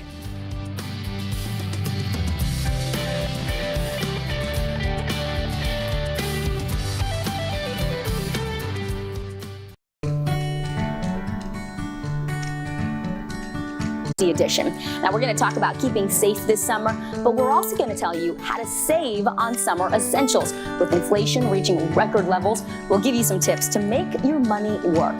But first, the Consumer Product Safety Commission says drownings usually spike during the summer, but these accidents are preventable. Here are some simple reminders. The unmistakable sound of summer. Kids playing in the pool. But without proper attention, fun can quickly take a tragic turn. On average, more than 900 kids die each year from drowning in the U.S. Drowning is the leading cause of unintentional death among kids ages 1 to 4. And it's not just pools you need to be worried about. Ponds like this and other natural bodies of water can also lure kids. So we brought in Mary O'Donoghue. She's the Senior Aquatics Director at the YMCA to talk to us about some basic summer safety tips. It takes as little as 20 seconds for someone to go under the water and not be able to get back to the surface. There are some basic tips that you can evaluate how your children are comfortable in the water. Okay, I have my 3 girls waiting, eager to get into the pool, so let's go. We are all suited up, ready to go. Emmy and Odessa, they're older, they know how to swim. Renly does not know how to swim yet, and this would be their first swim of the season, so what should we be doing right now? We're going to look for a Coast Guard approved life jacket for non-swimmers, and you're also looking at the weight category. So this looks like it will fit her. It's 30 to 50 pounds. You want to make sure it fits snugly. How does that feel, Boo? Good? Next, the big girls are up for a quick water competency check. You want to make sure that they can independently submerge in the water. When they come back up, that they can turn around and look to see where the safest place is to get out or grab a hold of and be able to climb out independently. Check to see if they can swim the length of the pool. And ask them to tread water for a minute. Lay down. Okay. So Mary, what if you have a child that's not really into being in the pool? And that's fine. Just let them be comfortable in how they are. Sometimes it's just sitting on the wall, putting their feet in. Having the Coast Guard approved life jacket on will ensure that if they do get into the water, they're going to be safe. Pool toys are fun, but they can also be dangerous because they block your view of who's in the water. It doesn't look like there are any kids in the water right now, but there are. So make sure you take the pool toys out when you're not using them. It's also important to have a sturdy gate with openings that don't allow little ones to slip through, and you want to make sure the gate is self-locking. And don't forget kiddie pools and above ground pools. Experts say children can drown in as little as 1.5 inches of water. So empty those smaller pools after using them and remove the latter from larger pools. And no matter what kind of water the kids are in, always designate a water watcher, an adult assigned to watch the kids at all times. Tips to keep your family safe while swimming this summer. Now, even if your child is a good swimmer, fatigue can kick in. So set a timer to remind everyone to take a break and, importantly, hydrate. With more on summer safety, NBC News medical contributor Dr. Natalie Azar joins us now. Thank you so much for being here. Thanks for having me, Vic. So, Dr. Azar, let's talk about heat exhaustion. Yes. Let's get an idea of what are some of the warning signs we should be watching out for? So the number one thing, Vicki, is that people can either pass out or they have a core body temperature of 104 degrees Fahrenheit. Most of us don't have a digital thermometer on board, so other signs and symptoms to look for would be confusion, headache, lightheadedness. Dry skin. People think a lot, well, if you're overheated, you're going to be sweating a lot. No, people who have heat exhaustion will actually have very red, very hot, very dry skin. That's a very good clue. Okay, so if you see someone who is experiencing that, what should you do? So the first thing to do is move them into a cool area. So a shady area under a tree, air conditioning if you can. We have some props with us here. Yeah. If you have the, if you're near ice packs, let's say you're at a picnic or something like that, the places to put them under the neck, under the arm, in the groin. Those are areas where a lot of blood vessels that can start to cool the temperature down. A big misconception is that you put people in an ice bath. We don't want you doing that unless it was someone who has exertional exhaustion, meaning like an athlete who did a vigorous workout. They can go in an ice tub. Nobody else should go into an ice tub. And call 911. You should actually do that before you start initiating first aid because it is a medical emergency. Okay, that's good to know. So let's talk about prevention. How do you prevent yourself from becoming overheated? Well, it's really about dehydration. So obviously sun exposure is the big one. And I think people often think, well, I'm just going to drink a lot of water and a lot of fluids, and that certainly can be beneficial. But you can also eat foods that have a lot or a high water content. Yeah. We're talking strawberries, peaches, lettuce in salads, watermelon, celery, cucumbers. What to avoid? Alcohol is a big one. Alcohol definitely dehydrates. And we have here our good old cup what of about Joe. coffee? So we did think for a long time that caffeine acted as what's called a diuretic, meaning that it made you pee a lot and that you would lose fluid that way. You really can't dehydrate yourself with caffeinated beverages on their own. Right. So if you're drinking an iced coffee, there's a lot of water in there too. So that's you can enjoy your caffeinated beverages, but just keep an eye on how much you're sweating and how much you're taking in. And make sure you drink more water for alcohol. That's like an important rule, right? Definitely. Okay. Alcohol in the sun is just a big no-no. I know, but it mixes a lot during the summer, so people got to pay attention. Does. Let's talk about this, the debate over spray sunscreen versus cream sunscreen. Is there a difference, and is one better than the other? Right. So if you ask, most dermatologists will say the best sunscreen is the sunscreen that you actually apply. And you know this, Vic, my kids are a little older now, but trying to have your fidgety kids stay still to apply lotion is not that easy. So for a lot of us moms, dads out there, it is easier to spray. Spray is fine as long as the spray is actually getting onto the skin. So be aware of wind and that kind of thing. I like to apply the spray and then make sure that you rub it in, but it's just as good. SPF 30 or above. Reapply every 2 hours. Reapply, especially if you're doing vigorous exercise and sweating or swimming. Every time you come out of the pool, you have to reapply and let it sink in for about 15 or 20 minutes before you go back in the sun. If you're spraying, make sure you do it outside in a well-ventilated spot. In a well-ventilated spot, yes. Okay, and I want to mention, obviously, you talked about we have hats, and of course, that sun protective clothing is important too. Very, and you want to do, generally speaking, like colored, lightweight hats, that kind of thing. If you can look through the piece of clothing, that's not thick enough, right? You want that's to be a good test. It's more like you want it to be more opaque, light colored and light, but still that you can't see the light through it. Then you know you're pretty well covered. Dr. Natalie Azar, you are the best. Thank you for covering sun safety with us. Good to see ya. All right, well, still to come, from grilling to fireworks, hacks to keep your family safe all season long, and later, save or splurge, how to stretch your dollars on summer necessities. Consumer Confidential is coming right back. Good morning, everybody. Here's what's happening in your neck of the woods. You deserve to be celebrated. Way to go, Reynolds. Oh, Al. Al, you're all of our heroes. Y'all love Al Roker.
one of my favorite holidays, 4th of July. But before you do anything, some must-see safety tips and hacks to make sure everyone has a great time while staying safe. It's the 4th of July, and that means summer. Time to head outside and enjoy the weather. And if you're like me, there will be a lot of grilling happening in your house, but are you using one of these to clean your grates? Well, the metal bristles work great for cleaning, but they can also come out of the brush and get stuck in your food. So here is a fantastic alternative. An onion. Yeah, an onion. Check it out. It works really well to get all that gunk off of the grates. And if you don't have an onion, another quick, easy trick, aluminum foil. Just take a ball and get to scrubbing. Also, as you're getting ready to grill that meat, make sure you keep it refrigerated. The USDA says anything that's uncooked, left out for more than an hour in this summer weather, could make you sick. Serving adult beverages at the party? I like to use 2 different color cups. Red ones for the grown-ups and the alcoholic beverages, blue ones for the kid-friendly drinks. There you go, Aspen. That way, there is no confusion. And it just wouldn't be the 4th of July without fireworks. If you're heading out to a big show, it's gonna be amazing. But one thing's for sure, it's gonna be loud. And if you are bringing your little ones, don't forget the ear protection. I like these ones. They go over the ears just like this. Jay's helping us out. Those feel okay, Jay? Awesome. And if you can't find those in time, well, these work just as well, the traditional earplugs. Now let's talk about the at-home fireworks. So much fun, but they can also be incredibly dangerous. So before you light off those 1, 2, 3 goes or the rainbow shower, wow, this brings me back. Make sure you've done your homework. Fire extinguisher at the ready, have it out, know how to use it. And don't forget, sparklers, very fun, but even something as small as this can start a big fire. So have the bucket of water ready, and when everything's done, extinguish it, and you're safe. And of course, check to see if it's legal to light fireworks where you live. Here's a great tip for when you venture out into the crowds for fireworks. Use a temporary tattoo with your name and phone number, so if your child gets lost, someone can call you right away. And you can get this temporary tattoo paper online, print it out at home. That's what I did. If you don't have time for that, permanent marker works just as well. Pool parties are always fun, but here's some tips. Be sure to designate a responsible and sober adult, I'll take that, thank you, to watch the pool. As an additional safety measure, there's a number of high-tech tools that can help you in case of a potential pool safety incident. There's this bracelet by Safety Turtle, and it will sound an alarm the second your kid hits the water. And this is super loud. There's no way you're gonna miss this alarm. And it works for your pets too if your dog is not a strong swimmer, right, Peanut? And you've definitely heard this before, but don't forget about the sunscreen. Reapply that sunscreen about every hour. We all have our phones with us all the time. Just set a timer, easy reminder. And a great rule of thumb for exactly how much sunscreen to use, the experts recommend a shot glass full. But really, you can never get too much. And just a reminder, every year animal shelters see an influx of pets who get spooked by the fireworks and run off. So make sure those tags on your pets are updated with your correct phone number and address. And also just keep your pets inside during the fireworks. All right, when we come back, your summer shopping guide, where to find the deals, and later, how to host the hottest summer get-togethers. Consumer Confidential is coming right back. Welcome to today. So happy to see you guys. Would you like my boost? Yes. Back we go. Sometimes we just do things to help. That's our Hoda. Happy birthday. We got an awesome crowd, y'all.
We are back with our Consumer Confidential, telling you what to buy in the month of June and what you may want to skip to save some money. So here to break it down is our senior investigative and consumer correspondent, Vicki Nguyen. Vicki, good morning. Good morning, guys. So they say June is a good time to buy for dads, graduates. Is that true?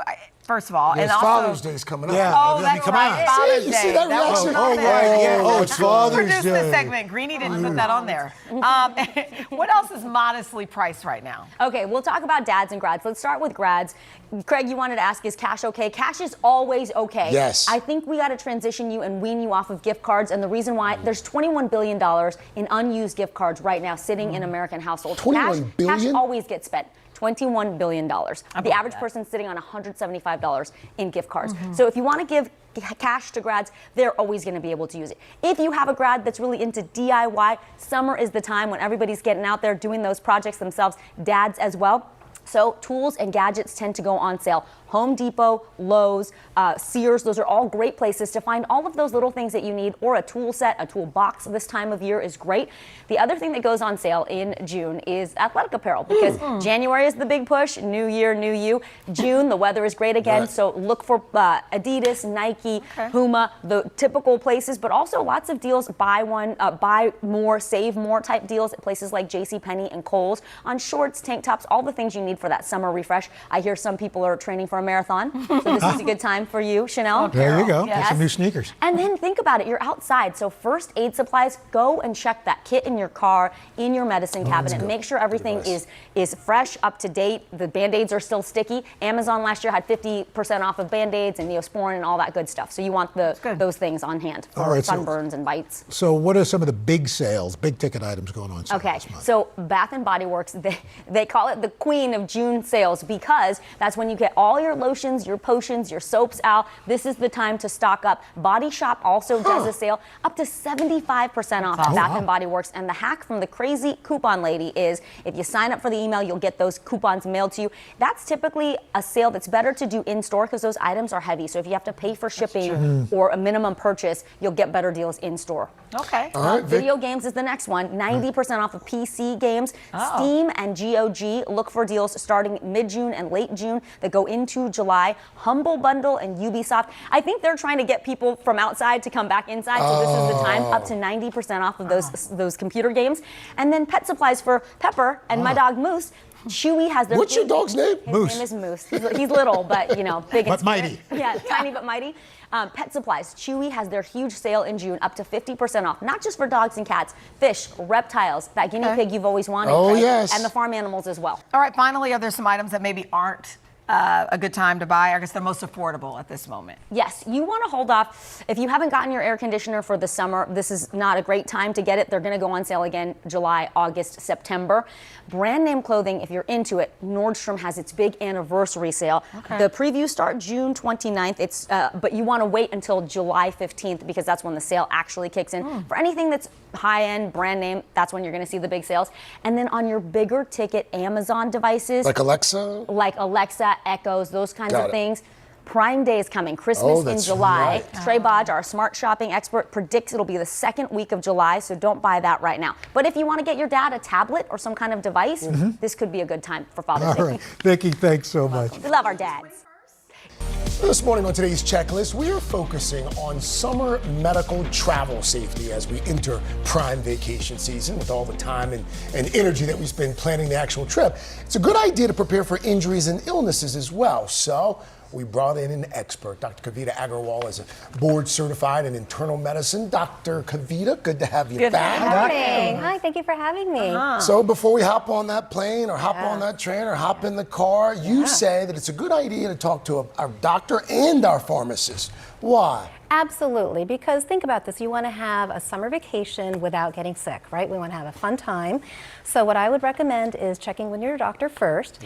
And what they can do is just make sure that you're up to date with your routine vaccines, like the flu and the tetanus shot. And then also your childhood vaccines. You want to make sure that you're up to date with your chicken pox and your polio, mumps, measles, rubella, because there are some areas around the world that have pockets of those infections, and that way you'll be safe and protected. I'm looking, go ahead. I was going to say, and also with your pharmacist, you can ask for for certain kinds of prescriptions? They can give you some recommendations, for over-the-counter meds, and we'll talk about that a little bit later. But I think when you speak with your doctor first, they will review which country you're traveling to, and they will review the CDC's recommendations just to make sure that if there are any infections that are brewing in that pocket of the world, that you are safe. So, like if you're going to the tropical areas, you may want to take bug spray to prevent mosquito-borne infections like chikungunya, Zika, dengue, malaria, or even antibiotics. All of those things. I'm looking at this next list here about what kind of documents you need. And I have to be honest, before you travel, things I haven't really thought about, like bringing some of your health documents. Yeah, so if you have any important health documents, make a copy. It's so easy these days. You have a phone, you can take a picture of it, bring it with you.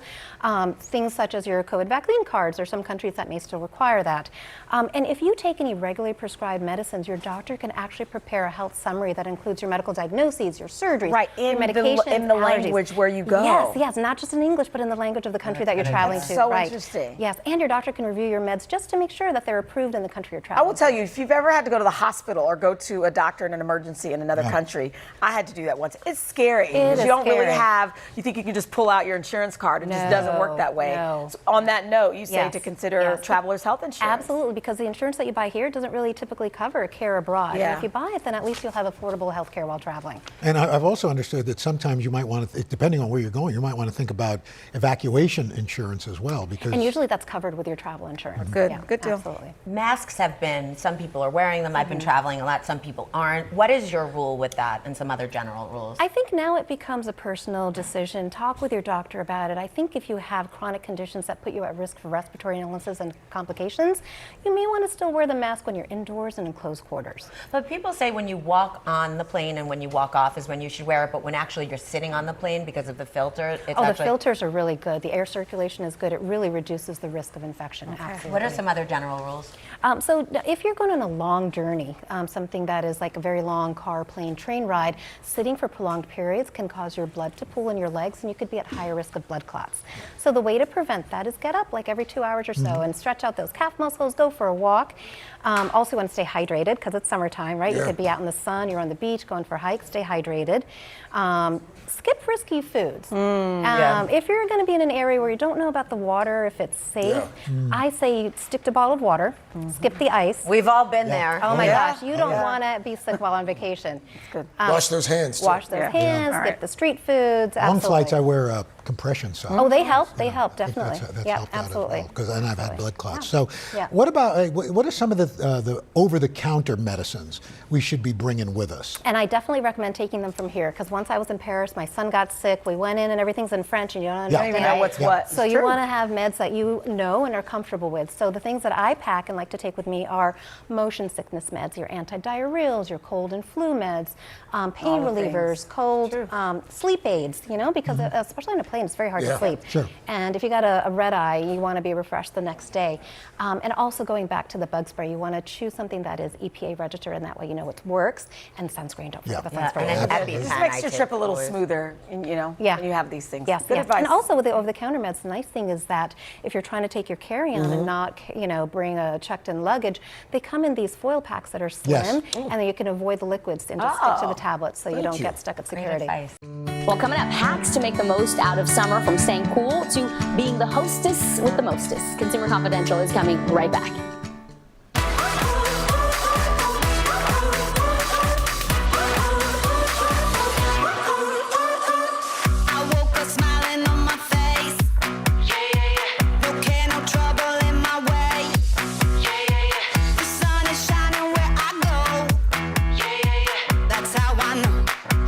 That's how I know. It's gonna be great, gonna be great, gonna be a good day. It's gonna be great, gonna be a good day.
Now that we know how to stay safe and what to buy and when to buy it, let's take things to the next level and make the most of what summer has to offer with hacks for staying cool and how to host the hottest get-together. Melanie Berlier, the Spruce Group General Manager, she's here now to help us maximize our summer. Okay, welcome, Melanie. I'm going to bring us over here. Start off with talking to us about these products and how can they help us with our summer plans. There are so many underrated ways to beat the heat this summer. When it comes to energy efficiency, one of the simplest things you can do is swap out all of your old bulbs for the newer ones because they're more energy efficient and they're not going to emit any heat throughout your home. Nice. So you save money on the bill and they're cooler. What about these devices here? So the dehumidifier comes in handy because your air conditioning unit is working really, really hard to cool the air and remove moisture from the air. But if you have a dehumidifier on site, the air conditioner isn't going to have to work as hard. Nice. Oh, I love that. Okay, and then finally talk to us about the pillow and sheets here. Sure. So bedding is super important when it comes to your temperature control, which impacts your quality of sleep. Yes. With a cooling pillow, you're actually going to remove heat from your body and get a better night's rest during the summer. That. Yeah, it's so important to sleep with a cool pillow. And at the Spruce, we recommend really lightweight, 100% cotton sheets for the summer months. Okay, excellent. All right, my family loves to be outside. We can't wait to get out there, use our backyard. Tell us about different things that we can do to stay cool, stay hydrated, and have a good time. Sure. So a DIY bar cart is one of our favorite things. Oh, that's a great idea. It's so easy to do, and it's a fan favorite. So you just need, in addition to the bar cart, you need a beverage dispenser to display your batch cocktail of choice. You need super durable tumblers. Forget glass outdoors, please. Yeah. It's much safer to go with a durable plastic. And then you're going to want an ice bucket. If you're feeling next level, throw some succulents on there and a bowl of lemons and limes. And staying hydrated is important, so getting a big size, getting everyone the liquids that they need. All right, let's talk a little bit about staying safe when you're in the sun. We talked about sunscreen earlier, and I think that's so vital. Yeah, one of our favorite things is that we recommend a sun protection station. You're going to want to include sun hats, sunglasses, and sunscreen that your family members or visitors can choose from. Okay, and then finally the sun goes down, you still want the party to continue. That's kind of the most fun because then it's cooler. Yes. What are some things to help us get through the summer nights? So we love lighting. Wicker lanterns, string lights are beautiful, but when it comes to insects, an insect repelling candle is going to do double duty as both a source of warm, cozy vibes and a bug repellent. Okay, and you know what we did? We bought one of those giant outdoor fans, which really helps to keep the bugs away as well. Yes, those are a great idea too. I love this wicker lamp. All right, Melanie, what about outdoor movies? That's becoming more and more popular.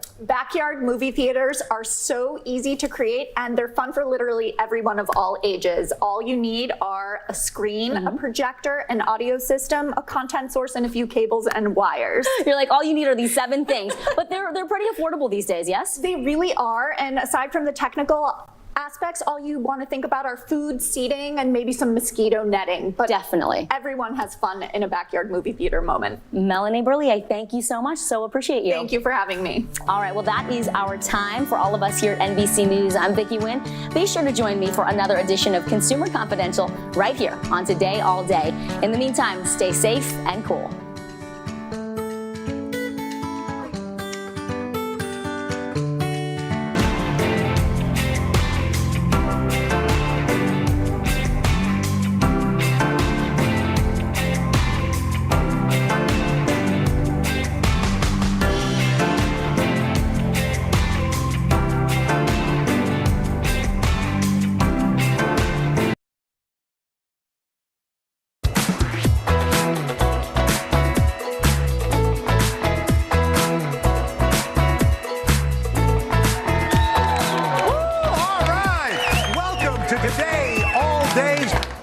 Summer block party, the first of what we're hoping is many. I'm Al Roker. Of course, block parties are an American tradition, and for the first time ever, we're going to host our own right here on the Today Plaza, thanks to our good sponsor, Good and Gather, only at Target. Next 2 hours, we're cooking up an epic party featuring 10 chefs right here, serving 16 delicious recipes for a crowd. We got Adam Richmond. He's going to be whipping up pulled pork, egg rolls. J.J. Johnson is grilling block party bites. The queen of dessert, Christina Tosi, will share her must-have summertime treats, plus fun and games, everything you need to host the perfect summer celebration. You want to follow along with the fun? Just scan the QR code at the bottom of your screen with your smartphone for all the and more. All right, so guys, to your stations, and we're going to start off with Alejandra right now. So of course you know Alejandra Ramos. You've seen her here today and on her show. Okay, break, everybody, break. You're going to go play cornhole, and I want to find out, how did it get named cornhole? Because it just sounds weird. I don't know that one. That's yeah. right. Sounds And a of little course, weird. Her show, The Great American Recipe on PBS. And so you're making something kind of interesting. Yeah. The muffaletta, which we've heard of. Yes, heard muffaletas. down in New Orleans. These are a New Orleans classic and fave. But you're and making baby muffaletta. Yeah, usually they're about this big. Right, but huge. since it's a block party, we want to keep them kind of small for grab and go. That's right, okay. Also, you want to be able to enjoy all the treats. Yes. I don't want to fill up on just one sandwich. So for this, the key thing about the muffaletta is the olive salad, right? So that's kind of like the spread. And we're going to make it in a food processor. We're Right. starting with some stuffed olives, like the green ones. Like we're the also, manzanilla olives. Yes, exactly. Then we're also going to do some of these calamatas. But Okay. honestly, you can do a mix of whatever olives you have. Sure. Just make sure no pits. And then we're also going to do some capers. I Right. love capers. These are briny. They're salty. Some pepperoncini peppers, garlic. Of course. You know I don't Gotta do have recipes garlic. without garlic. And then this is giardiniera. So it's an Italian mix of pickled vegetables. It's Oh, I so love those. delicious. You buy this in a jar, so good on its own. But we're adding it here, and it's going to add a lot, like this nice tangy, briny bite. We've got some olive oil, some lemon juice. That all goes in there.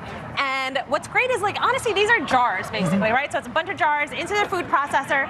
You can do this by hand if you prefer, because then you can like hand chop it. You Right. really want the little coarse. I'm having a little trouble here, Mr. Roker. Let's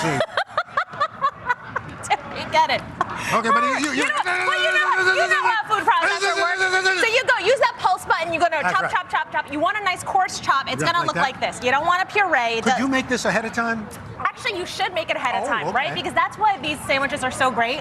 These sandwiches should be made up to 48 hours in advance because they taste better that way. Because all the juices soak Yes, into the bread. you got it, Yeah. sir. Yeah, so all of this olive spread gets in there. It soaks into the bread. I like going on both sides. Oh, okay. And then, both sides. And then we just build the sandwich, right? Okay. And we've got a whole variety of meats here. You can do the sopressata. It's kind of dealer's the salami. choice, whatever you want to put it. Whatever you want to do, whatever is on sale, whatever your family or your friends love. What is Pile this? it on. This is mortadella, but I'm not a big fan of Yeah, it. I'm not a big. Yeah, so this you can also do like bologna if people like it, but honestly, worry more about the amount of meat. Right. So if you want to do a pound of meat, but you can pick and choose what you want. And then we're also using some provolone, which is really nice because that also has a little bit of spice, a little bit of kick to it. I love food with a lot of flavor. Right. Pile it together. So then we've got our beautiful sandwich here. And then here's the tip first. Okay. So I don't have it here, but if you have some plastic wrap, Right. you wrap it up in plastic wrap. And then you're going to use a skillet or pile of cookbooks, and you weigh it down, and this is how you put it in the fridge. And you leave it for 48 hours like this. And then we can do the cut. I will let you do the honors there. I like doing little triangles little almost. triangles. I know I should have told you that before we cut. But it's great. And then because these are such kind of like They're loaded. stacks, exactly loaded. You want to do the little pin, but In fact, I it's love. kind of like my uncle at our He's block totally parties. loaded. He used to get loaded. Oh, he's loaded. Gotta love those guys. The olive kind of holds it down. Looks so fun. Hold on. What do you think about this? Here, hold on. This is part of the problem with the block party. You're schwitzing. Oh, You're no. schwitzing. It's You're- that summer heat. We're schwitzing That's here. how you know you're having a good time. I love it. I love it. And so, All right. especially with the heat, you want something like nice and cool and refreshing. Exactly, cool and refreshing. We've got some fresh fruit, but here's a fun way to do it. So we're doing these DIY charcuterie cups. So you can buy these little paper cups like at the store. You can get them online. Right. And then all you do is you can layer in your like meats and cheese and brilliant. some rosemary, and you can also make little skewers like with the fresh mozzarella balls here. You know, everything here is a little warm today. This is what people are going to have. This is during what their it's block going to party. be like, right? But that's good.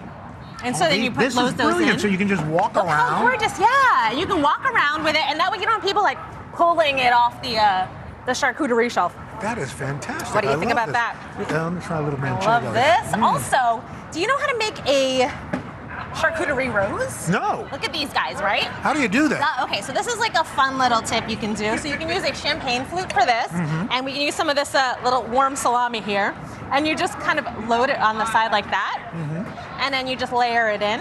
And you can do this in a wine glass too, but that'll be a bigger rose. And you just kind of keep layering it like that. See, and I'll just do the little like that.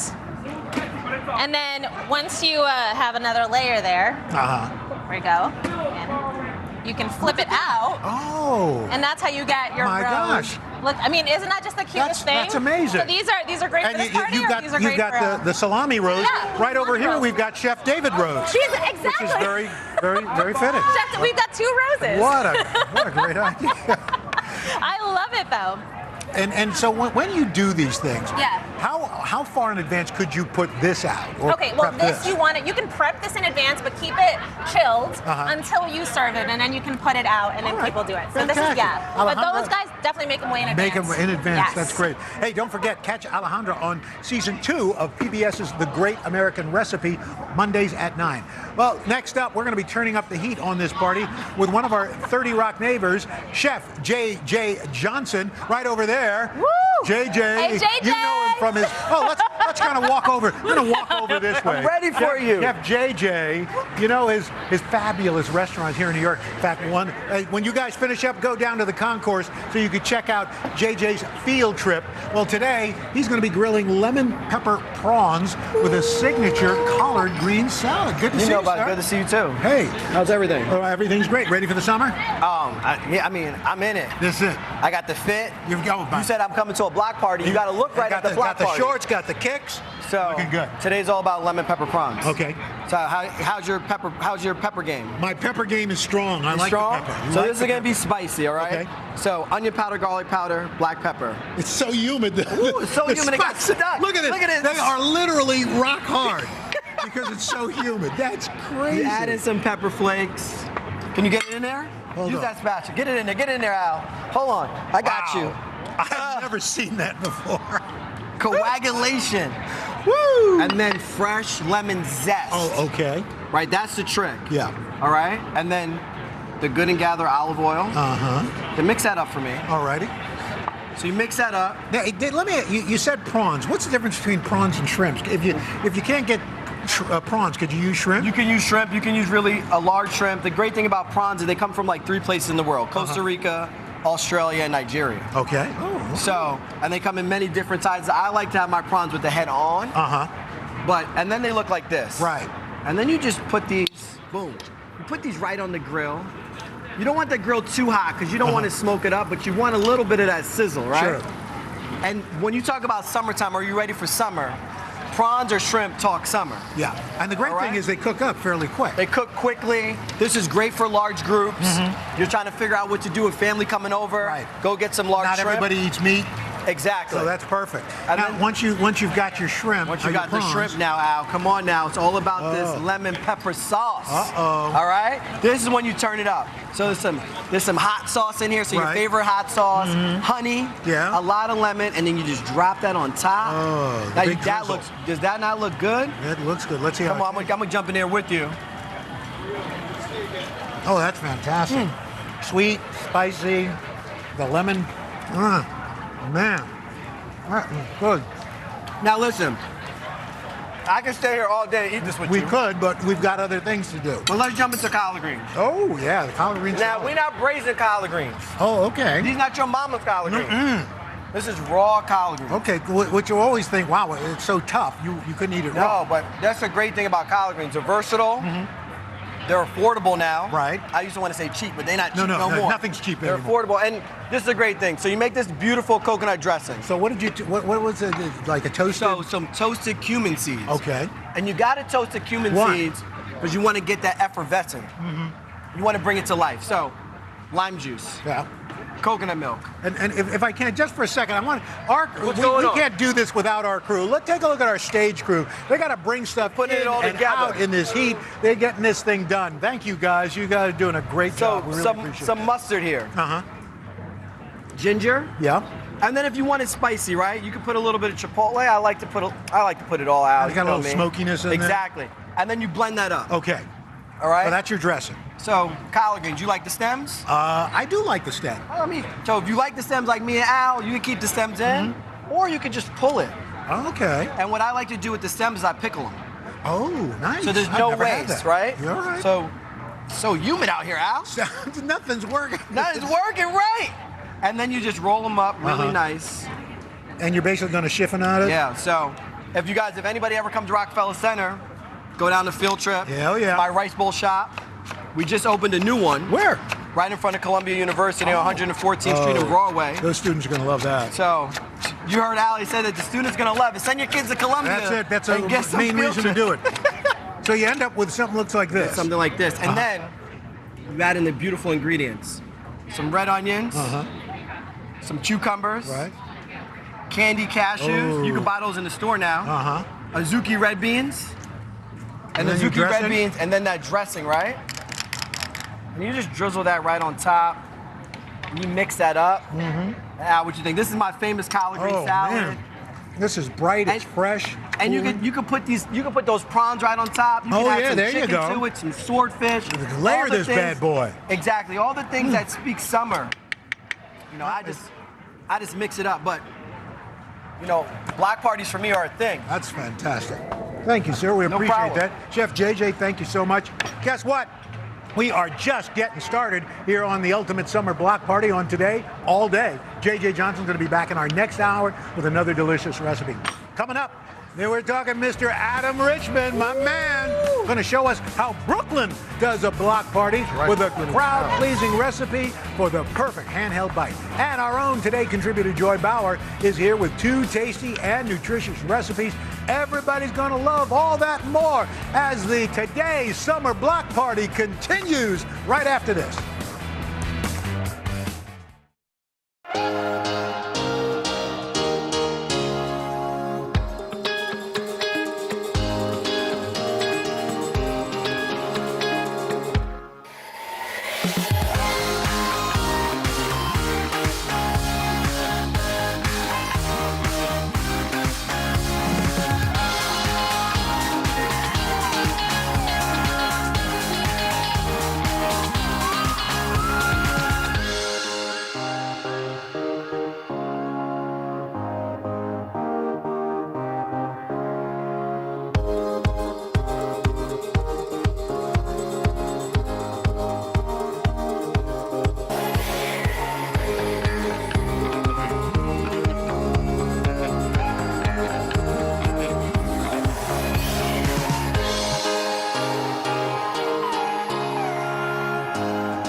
Welcome back to Al's Ultimate Summer Block Party. We're here on the plaza cooking fun with a few of our faves. Nobody knows how to throw a party like my good buddy, TV personality Adam Richmond. He's so good, I screwed up his name.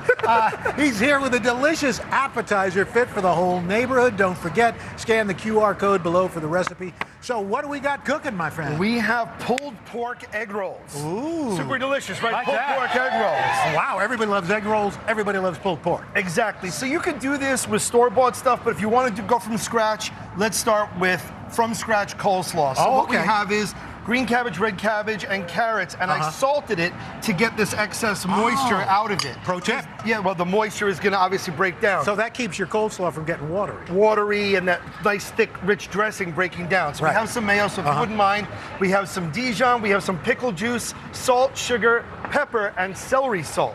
Boom. So it's instead of just creamy and sweet, which is what most slaw is. Right. But again, feel free to use whatever you want to do. No Precisely. judgment. Now you can buy pulled pork from your favorite barbecue spot.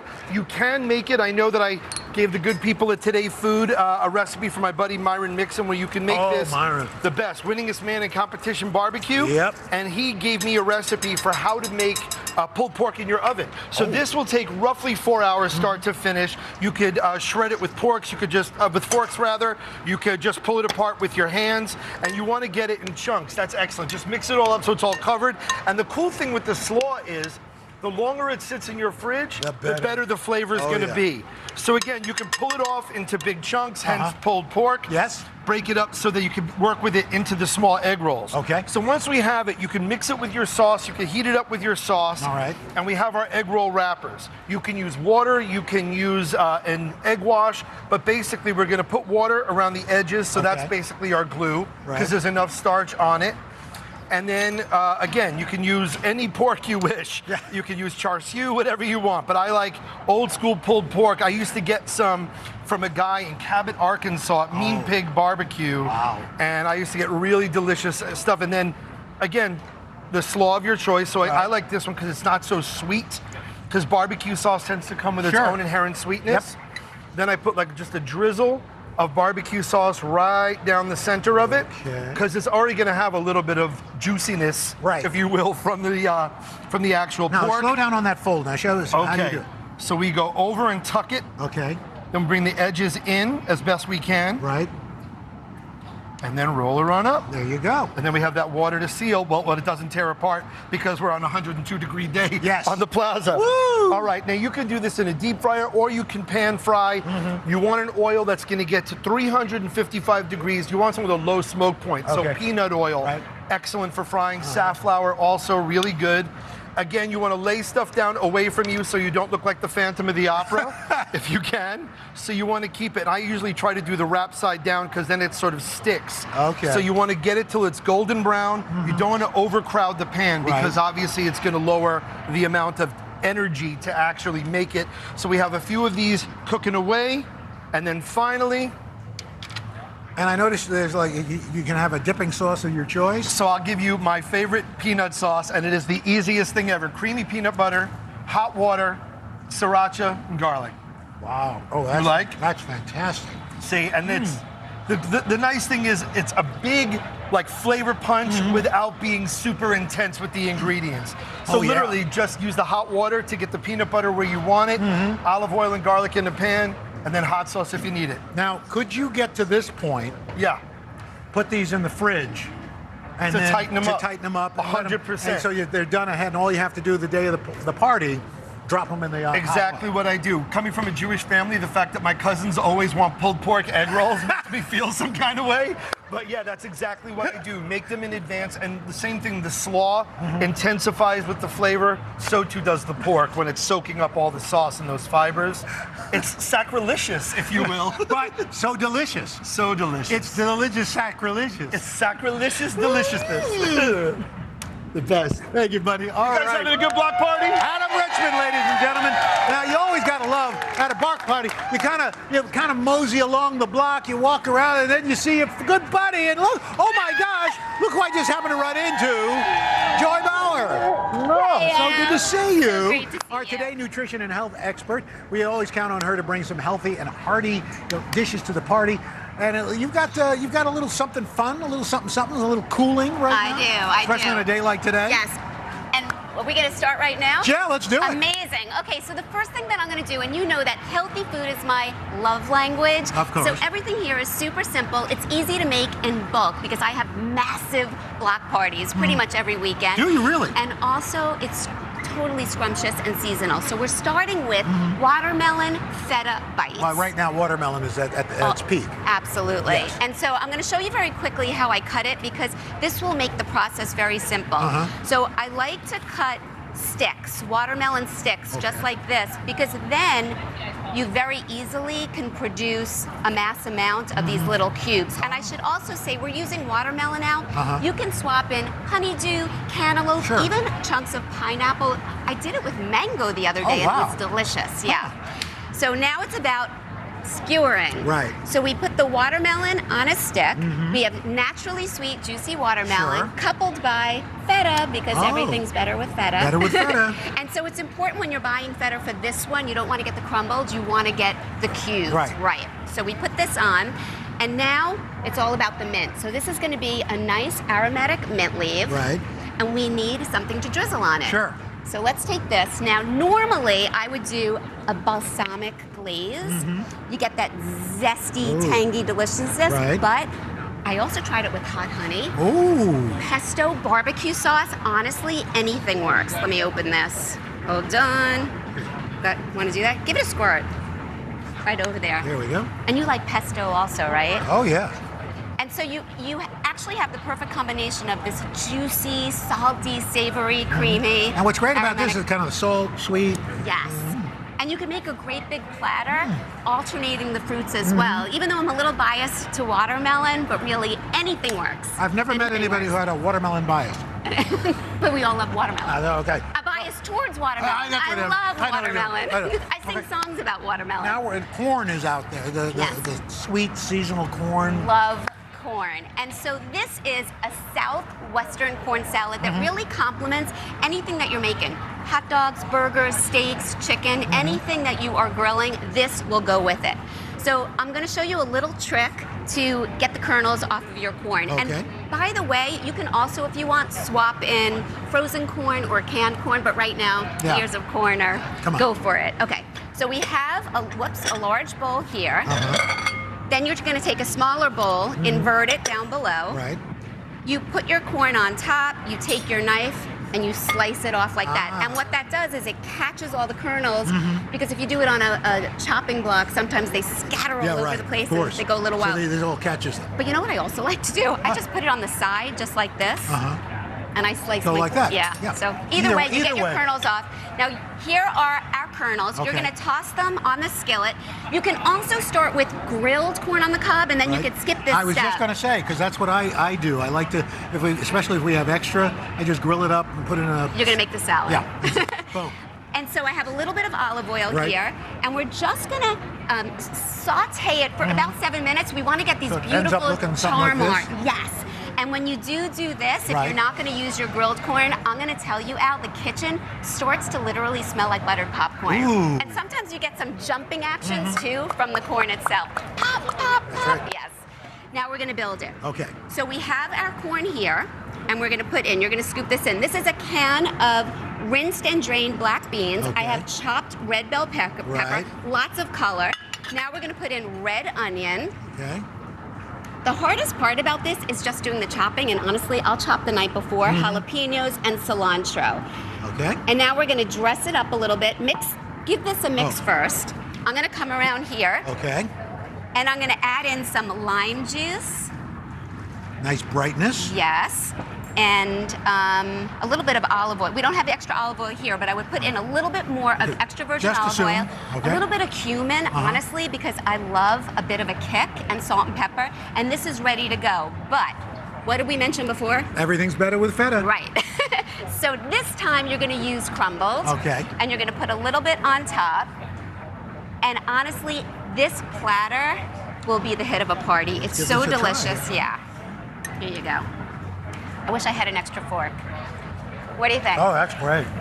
Is it, and so Fantastic. easy, and you could double and triple the recipe so that you could make a great big batch.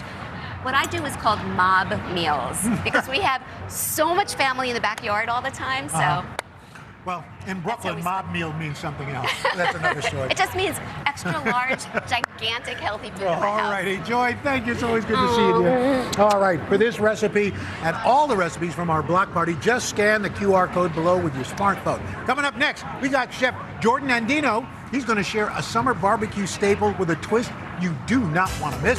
And David Rose joins us to make delicious mac and cheese bites. Let me tell you, I've had these before. They will change your life. The fun continues after Al's ultimate summer block party stays with us. Stay with us.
We are back with more from Al's Ultimate Summer Block Party. I am joined now by Chef Jordan Andino. Give it up for Jordan. Let's go!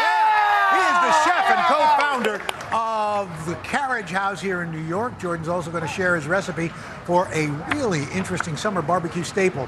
Okay, chicken wings, yes, but no, there's a twist. What is that twist? All right, this is chicken adobo wings. Now, Al, chicken adobo is a national dish of the Philippines. Oh, by the way, I got to mention, scan the QR code below to follow along and get the recipe. All right, check it out. Okay, Filipinos are known for chicken adobo, okay? It's soy, garlic, vinegar braised chicken. I turn that into a chicken wing because that's perfect for a summer block party, all right? right, grab and go. So what we're gonna do is we're gonna start here with some sugar cane vinegar called datu puti. Okay, Then if you can't get that, what could you use?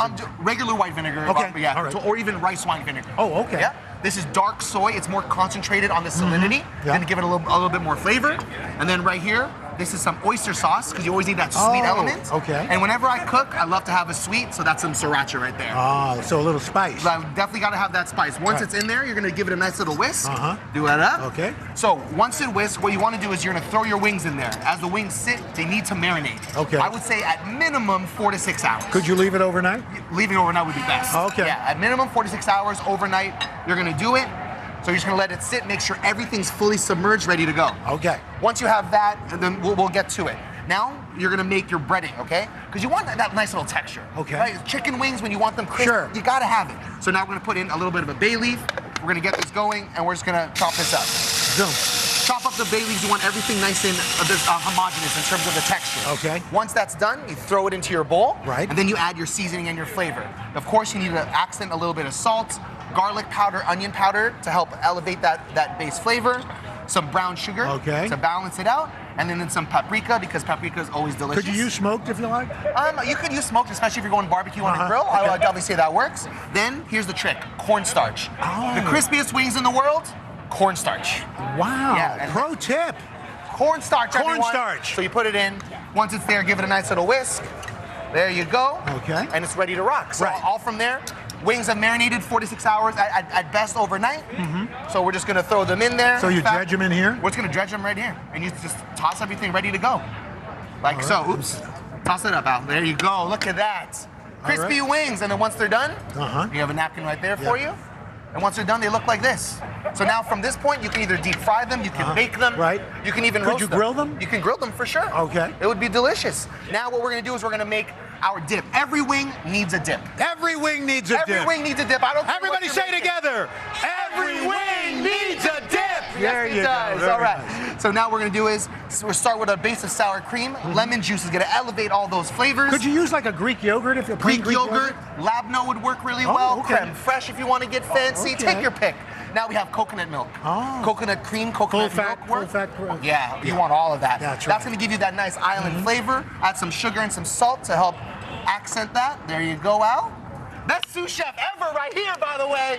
Come on, Al. All right, there you go. Okay. So then, So that's your dip. That's your dip. So then you have your wings and your man. dip. Please, this is for you to try. Here we go. Come on, let's do By it. the way, what about you for summer? What was summer like for you, Jordan? Growing up, summer for me was my birthday's in the summer. Ah. So all of these barbecues, grilled skewers, chicken wings, and big familial gatherings in hot East Coast humidity. Oh. that was my summer. Oh, What do you think of the wing? These are amazing. They're good, right? Oh. You have texture, you have spice, a little bit of sweet, and of course that coconut cream comes in. Wow.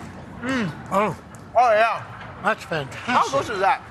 Wow. And you can, make up a big batch. Man, That's so many, fantastic. so many. Jordan, always good to see you, Thank my you, friend. Al. Appreciate it, man.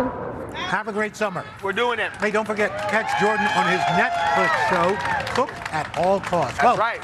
Right next door, we got another. You know what's interesting? All these chefs are too darn good looking. Gotta keep up with you, Al. Yeah. Right here, my man, chef, cookbook author David Rose. putting a spin on an old favorite, mac and cheese. Here's the difference. It makes it a perfect little portable snack for any block party. You have done this on the show before. Yeah. Life changer. Yes, sir. Yes, sir. You know, it's all about portion control. Somebody's taking too much of the mac and cheese. You go, and there's no more left. So portion control. Right. You got 20 guests, make 20 portions. There you go. Yeah. Boom. All right, so how do we get started? All right, so first things first, we want to make our cheese sauce. So that starts with a simple roux. So, you know, equal parts fat, equal parts flour. Right. So you want to carefully, whisk that for me, Al? Okay, you bet. As, you know, you add the flour little by little. You want the flour to dissolve into the butter. Right. And that's going to be our thickening agent. So little by little. Basically a roux? Exactly. You know, so it's going to be a thickening agent, makes it nice and creamy, nice and saucy. All right, so once that's all in there, we're gonna put the heavy cream in there once that comes together. So you cook that till you know it's not clumpy anymore and it's smooth. And it's roux-like. It looks kind of like a peanut butter kind of, you know, base. All right? So as you do that, little by little, you're adding heavy cream, you know? And why not milk, you know? If we're gonna do it, let's do it. Let's not skimp. You know, it's summertime. Because they're small portions. They're small bites. So, you know, every little bit counts. A little bit of heavy cream. And you bring that to a boil. A boil? Yeah, so once you do that, by doing that slowly like that right there, getting all those clumps out, making that nice creamy sauce. Smooth. Because you gotta have a creamy mac and cheese, Of course you do. All right, so once that comes up, what you wanna do is you wanna temper the eggs in there. The eggs are gonna get it nice and stiff because you're gonna leave that right here. I'm gonna show you the tempering part right now. You're gonna go from that to that. Because normal mac and cheese, when it's just the roux, it's gonna fall apart and be creamy, which is great. But we want bite, so you kinda wanna stiffen it up some. So the egg's gonna do that. You don't wanna just add the egg in there because it's gonna curdle. So little by little, we call this tempering. So you're gonna take that whisk, little by little, and incorporate that roux, that bechamel base in there little by little, and that's going to incorporate the egg, get it nice and thickened and stiff. Without overheating. Without overheating, exactly, see? So these little things right here make all the difference. Pro tip, baby. Pro tip, baby, pro tip. All right? So once you get that nice and tempered and it's brought the eggs up to the same temperature of that, you're going to put that back into here. Yes. There you go. You've done it a time or two before, haven't you, Al? Yeah, I know. There you go. I've never done the egg tempering. See? These little things right here, these little chefy tricks make everything. So you whisk that all together. And while you're doing that, you're going to turn the heat off or turn it down. Then we're going to add our cheeses in there. So cheddar cheese, sharp cheddar's a must in there. Oh, yeah. You guys like cheddar cheese? They like cheddar cheese. Sadly, all right. we can't give you any. I wish we could. But I'm a sneaky one. Don't tell Al, okay? All right, so cheddar cheese. All right, we're gonna put a little bit of Parmesan for that nice kind of nutty sharpness. And this we get real creative. You like Monterey, you like Swiss, you like pepper jack, do what you wanna do. We are smoking and grilling, so smoke Gouda. Oh yeah. Boom, like that. Everything's Gouda with Gouda. Gouda with Gouda, yes sir. And then we have our seasoning, salt, smoked paprika, garlic, and black pepper. All right, so once that's all incorporated, Al, we wanna slide over here. Okay. We have our noodles pre-cooked. All right. These are elbow mac and cheese right here. But, you know, I like using cavatappi sometimes. Right. Those ridges kind of bring all that cheese together. That's right. All right? So we have our cheese sauce, Al. Right. This is the fun part. We're going to count it down. That's the cheese sauce, which is nice and melted and incorporated. We're going to add the elbow into there. Okay. So I'm going to have you guys count it out. On 3, Al's going to pour. Y'all ready? Uh-oh. All right, so 1. And add it in there. There we go. Oh. You're going to add that in there. Put that there, Al. Oh. There you go. There you go. I was confused. Add it in there. Would have been a lot messier. Would have been a lot messier. There we go. All right, so 3, 2, 1. There you go. Oh. All right, thank you guys. All right, then you get that nice and mixed together and nice and creamy and dreamy.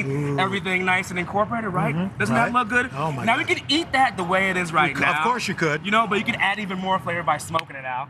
So what I like doing is I spray this so it releases a little bit of cooking spray. Right. And on the bottom, I like adding breadcrumbs. Oh, sure. And I like adding cheese. It's gonna give it texture and a nice crunchy exterior and also allow it to release. Okay, when your mom made baked macaroni, yes sir, cheese, yeah, breadcrumbs on top. Breadcrumbs on top sometimes, Okay, yes. all right, yeah. I know sometimes in some households, breadcrumbs is sacrilegious, but I'm all about texture. I'm a texture junkie. So we're gonna add some Parmesan cheese in there as well. Okay. Give it nice texture.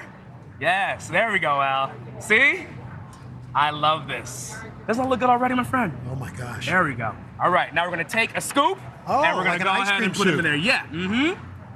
So the great thing about this is it's a 1 or 2 bite, depending how hungry you are. Sure. And it really kind of, drives home that portion control. And you don't really feel bad about it. No, you don't feel bad. All right. So you would put that in the And then oven. a little bit of Parmesan cheese on top of that as well. Yes. So Now, we could can do you, in the oven. if you had your grill going, And you had like a hot side and a cool side. Yes. Could you put that in there? This right here, this recipe, I actually smoke it in that big green egg. Yeah, or the grill. But you the can big green also, egg. yeah, so Can't go they're wrong. small, they cook pretty quickly. Sure. 15, 18 minutes, and what you have is crispy, decadent, creamy bites.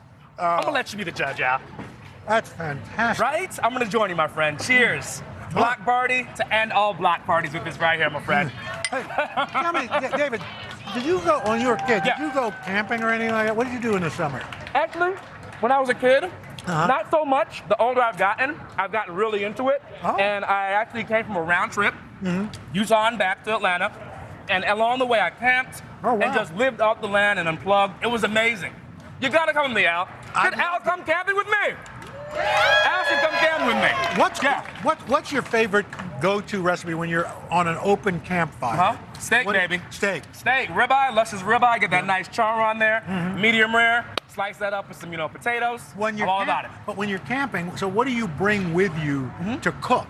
I mean, to use as your cooking utensil? I either use a fire, a nice grill grate over that, or you have an induction burner, or you have a lot of these products out here that have little propane tanks where you can put the pan on there. So it's really come along since, the olden days where you're camping. It's a whole different game. The olden days. Whole different Back game. there when you rode in on a mule. Rode in on a mule. That's right. The chuck wagon. Chuck wagon. We stayed in a lean-to. David Rose, good to see you, my friend. Thank you. David's going to come back in just a little bit with another delicious summer dish for our summer bash. Coming up, one of our neighbors here in the Rockefeller Plaza, Chef Greg Backstrom's going to be joining us to make a summer squash salad bursting with flavor. It bursts so much you have to stand back. And the game of the summer, cornhole. Why is it called cornhole? Well, we'll find out when we talk to 3 professional cornhole players sharing their secrets. All that and more coming up on Al's Ultimate Summer Block Party right here on Today All Day.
Right. I'm going to go to cornhole. Oh, we're on. This is the beauty of streaming live. Anything can happen. It's fantastic. Wow, we may have a human sacrifice a little later. Anyway, welcome back to our ultimate summer block party. And we've got one of our 30 Rock neighbors here to show us his favorite block party dish, 5 Acres chef Greg Backstrom. Greg, good to see you. The restaurant looks fantastic downstairs, and I know you guys are going to be changing things up a little bit and even expanding it more, making it so terrific. So what are we making? I mean, before I say that, I keep forgetting you have to, if you want to try this recipe, and you will, scan the QR code and get all of the ingredients. So now, what are we making here? We're going to make like a super summery summer squash salad. So it's like very farmers market driven, but it won't be. It'll be very bright. We're going to use some Asian ingredients to make a dressing. So to make like a Thai vinaigrette, we're going to use palm sugar as the sweetener. Now, if you can't get palm sugar, is there something? You could substitute with sugar. Just use a little bit less though. Got it. So this is fish sauce. Okay. And then this is lime juice. So that brightens it up. Yeah. So it's a dressing with no fat. So it's pretty healthy. So we throw some a big chili in there, like it's a red jalapeno, some garlic, and then these are lime leaves that we just crush up. That's interesting. I thought it was bay leaf. Interesting. Then this we have lemongrass, and we basically just clean up the outsides. And it doesn't have to be too serious. You just pop it in, turn it on, and it'll blend up, and that's what we have down on the end. Okay, so that's done. Yeah, so that's the dressing. Right. And then we're gonna have like a crouton or a topping to the salad. So it's toasted dried shrimp. It's easier to find than you would think. Interesting. Cashews. Those get blended up, and once blended, we have it here. We add crispy shallots to it. So we're gonna take shallots on a mandolin. Watch your fingers. Go slow. You start it with it off. Right. You break them in there, and what you'll end up getting is these little fried rings. Once it comes to a low simmer, eventually they'll get nice and crispy, and you'll get these guys here. Oh, that looks lovely. So we just make a mix of those 3 ingredients, and it becomes our little crunchy topping for our salad. So then here's like the zoodles, or the sort of the healthy part. So we use summer squash, like yellow zucchini basically, and green zucchini. The trick is you don't really want to use the inside part because it's too watery.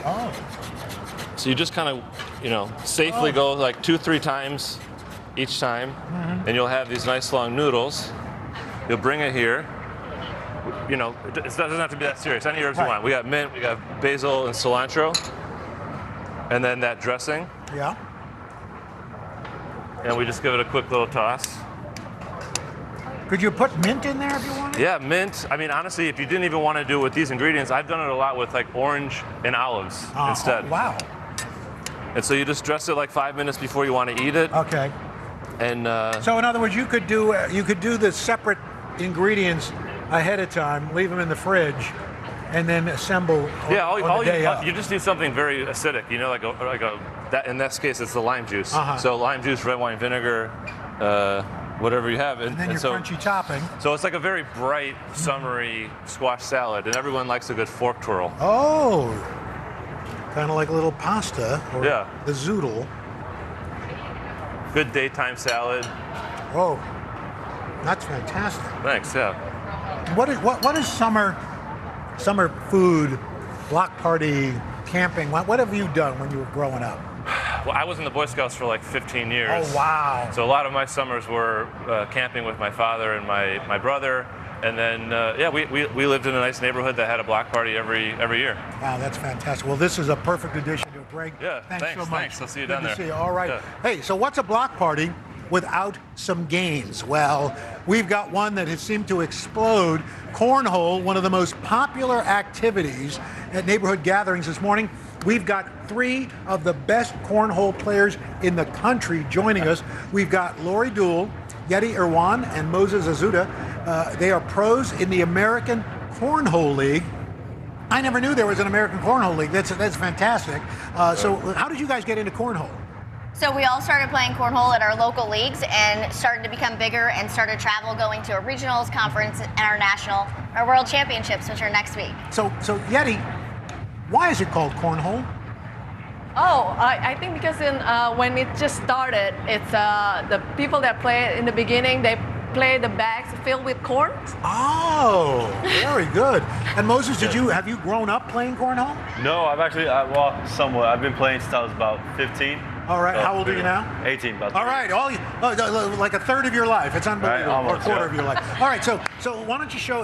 Are there certain moves to cornhole? There's Yeah. a certain So- way to throw the bag. You and Yeti will go down there, and Yeti's going to teach you how to throw. All right. Teach you how to play. So show us how we do this. Okay. So, first of all, every bag in the pro, usually every bags have two sides. So this is the slick side, which is faster, and this is the sticky side. And then when you throw the bags, when you release it, your fingers, it's called finger blast. A finger blast. A finger blast. So you use your fingers to spin the bag. So Oh. it will be flat in the air, spinning. Okay, so it's spinning like you're tossing a pie, a pizza pie. Yes. Okay. That is correct. All right. So here we go. The blast. All right. There you go. Let's see you throw one out. I see. Oh yeah. Well, this is not going to go well. Try. So, No, is it the only goal? See, it says the red zone. Is it obviously the goal is to get it in there? But if you're knocking your opponent? Is it like a shuffleboard where you've got to knock somebody's bag off to keep them from going? So what the red zone is for is like, say if Yeti had a bag right here. Right. Well, we call it the red zone because it's still possible to get that bag back into the hole if Yeti was to shoot straight for the hole. Hit this corner and pull it back in. That's why we call it the red zone. To let us know that it's still there to I be see. dragged. Okay. You can always play defense. Just There you like go. shuffleboard. Just a little higher, you got it. Yeah, a little high. Throw a little bit higher. Okay. You want a nice arc on it. Nice arc. Okay. Yeah, go ahead, up a Yeti. little Show me bit. how. Oh. Just a Throw little. it a little too hard. It's like I'm bowling. Go up like that. Yeah, there you go. Yeah. If you keep your arm a little straighter, you got it. Oh gosh. I'm missing right now. There it is. Oh, that one looked pretty good. It looked good. One more. Okay, one more. Come on, El. Lift it up. There it is. Oh. Oh, all right. Very good. Well, Laura, Yeti, and Moses, thank you so much. Very exciting. And we found out why it's called cornhole. Up next, we're going to move on to dessert with Milk Bar owner Christina Tosi. And my buddies from the third hour today will join us live for her summertime skillet cookie recipe.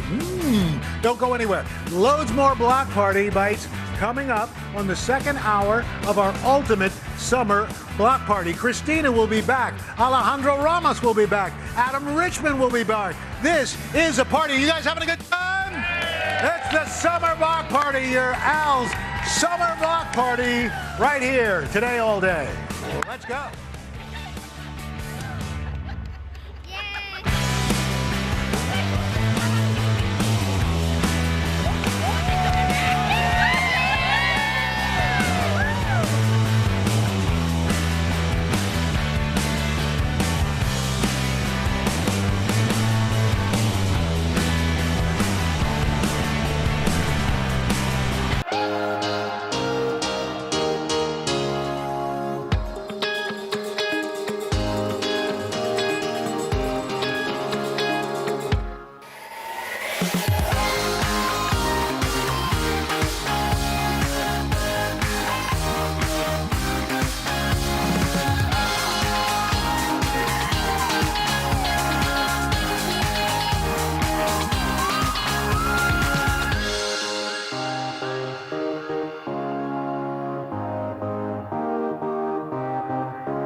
Oh, we're doing great, guys. I mean, we're having a great time. We've got so many of our great friends, chefs. It's a perfect way to celebrate the best parts of summer, thanks to our sponsor, Good and Gather, only available at Target.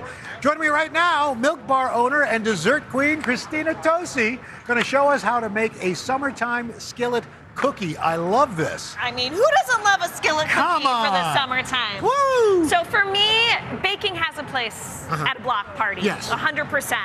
But I brought this recipe with me today because, like, you can feel the energy out here, Sure. right? Like, it's convivial. It feels like a reunion. There's togetherness.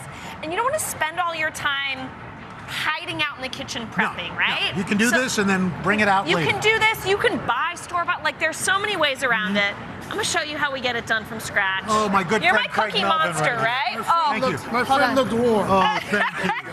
Thank you. What do you think? Chick is us. I like it. Very impressive. Craig's always got your He back. is. Okay, so we're gonna start with 2 sticks of butter. Okay. You're gonna give me a little light brown sugar. Okay. I'm gonna go granulated sugar in the mix. It's a nice little combo. This is gonna be a chocolate chip based cookie, so I like a little light brown sugar, a little granulated sugar. If you were gonna go more of like a fruity sugar cookie vibe, I'll go all granulated sugar. Okay. The sugars really help set the tone of the flavors that are gonna come after. From there, we're gonna scrape down the bowl. Right.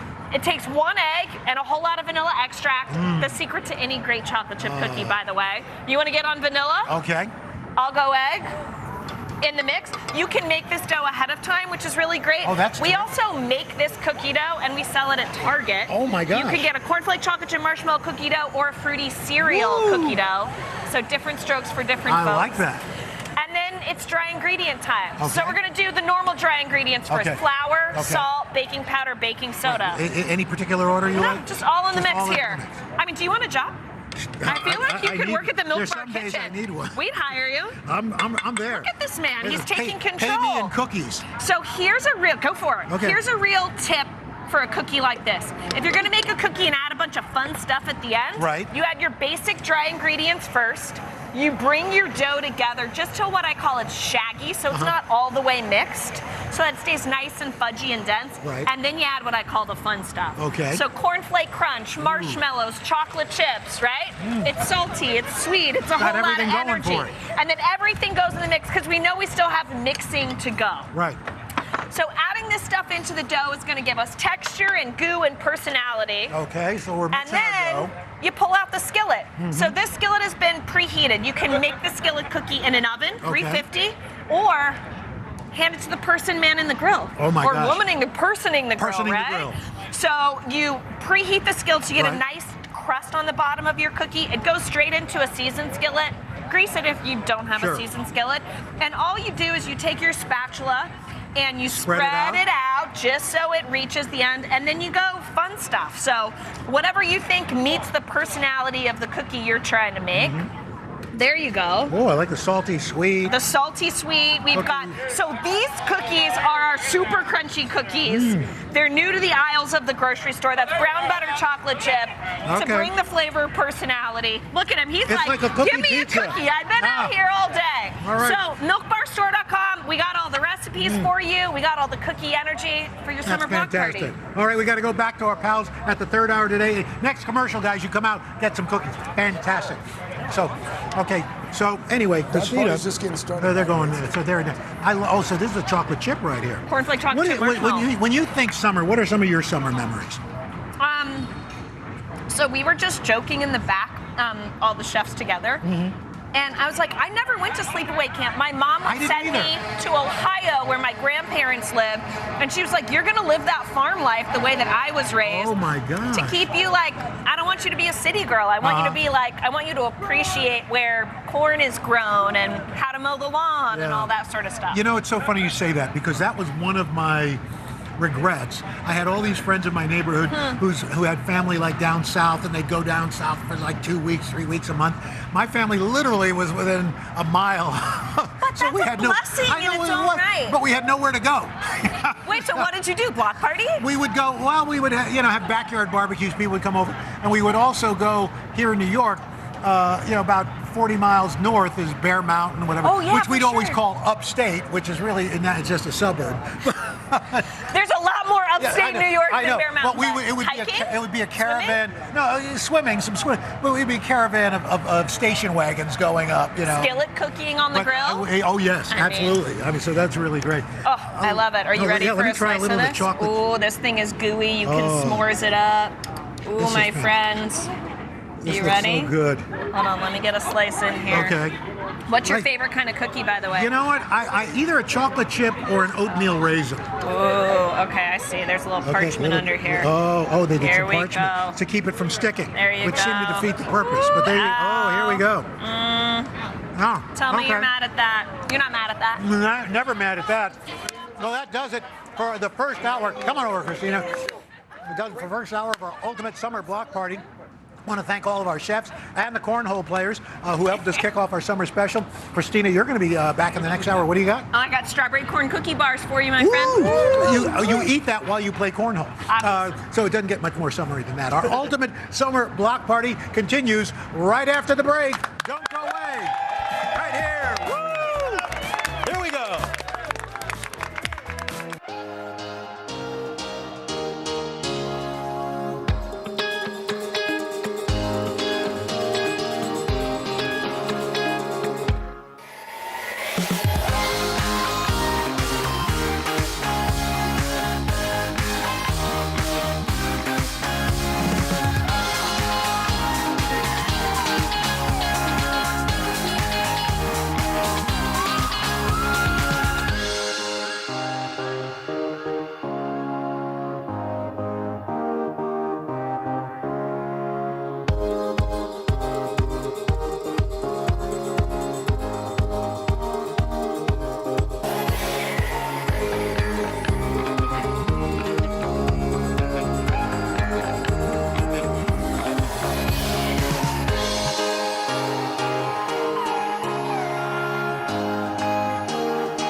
Party.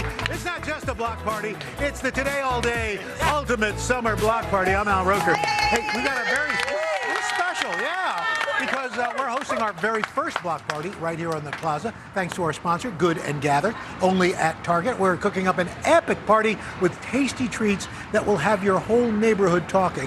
We got JJ Johnson right here. Okay, he's got festive finger foods.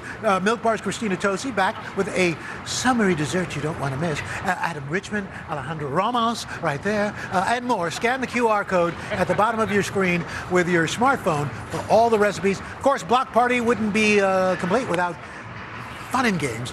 And we are a New York staple, the elite Brooklyn Jumpers. These are not them. These are not them. I don't ever want to see that. I don't ever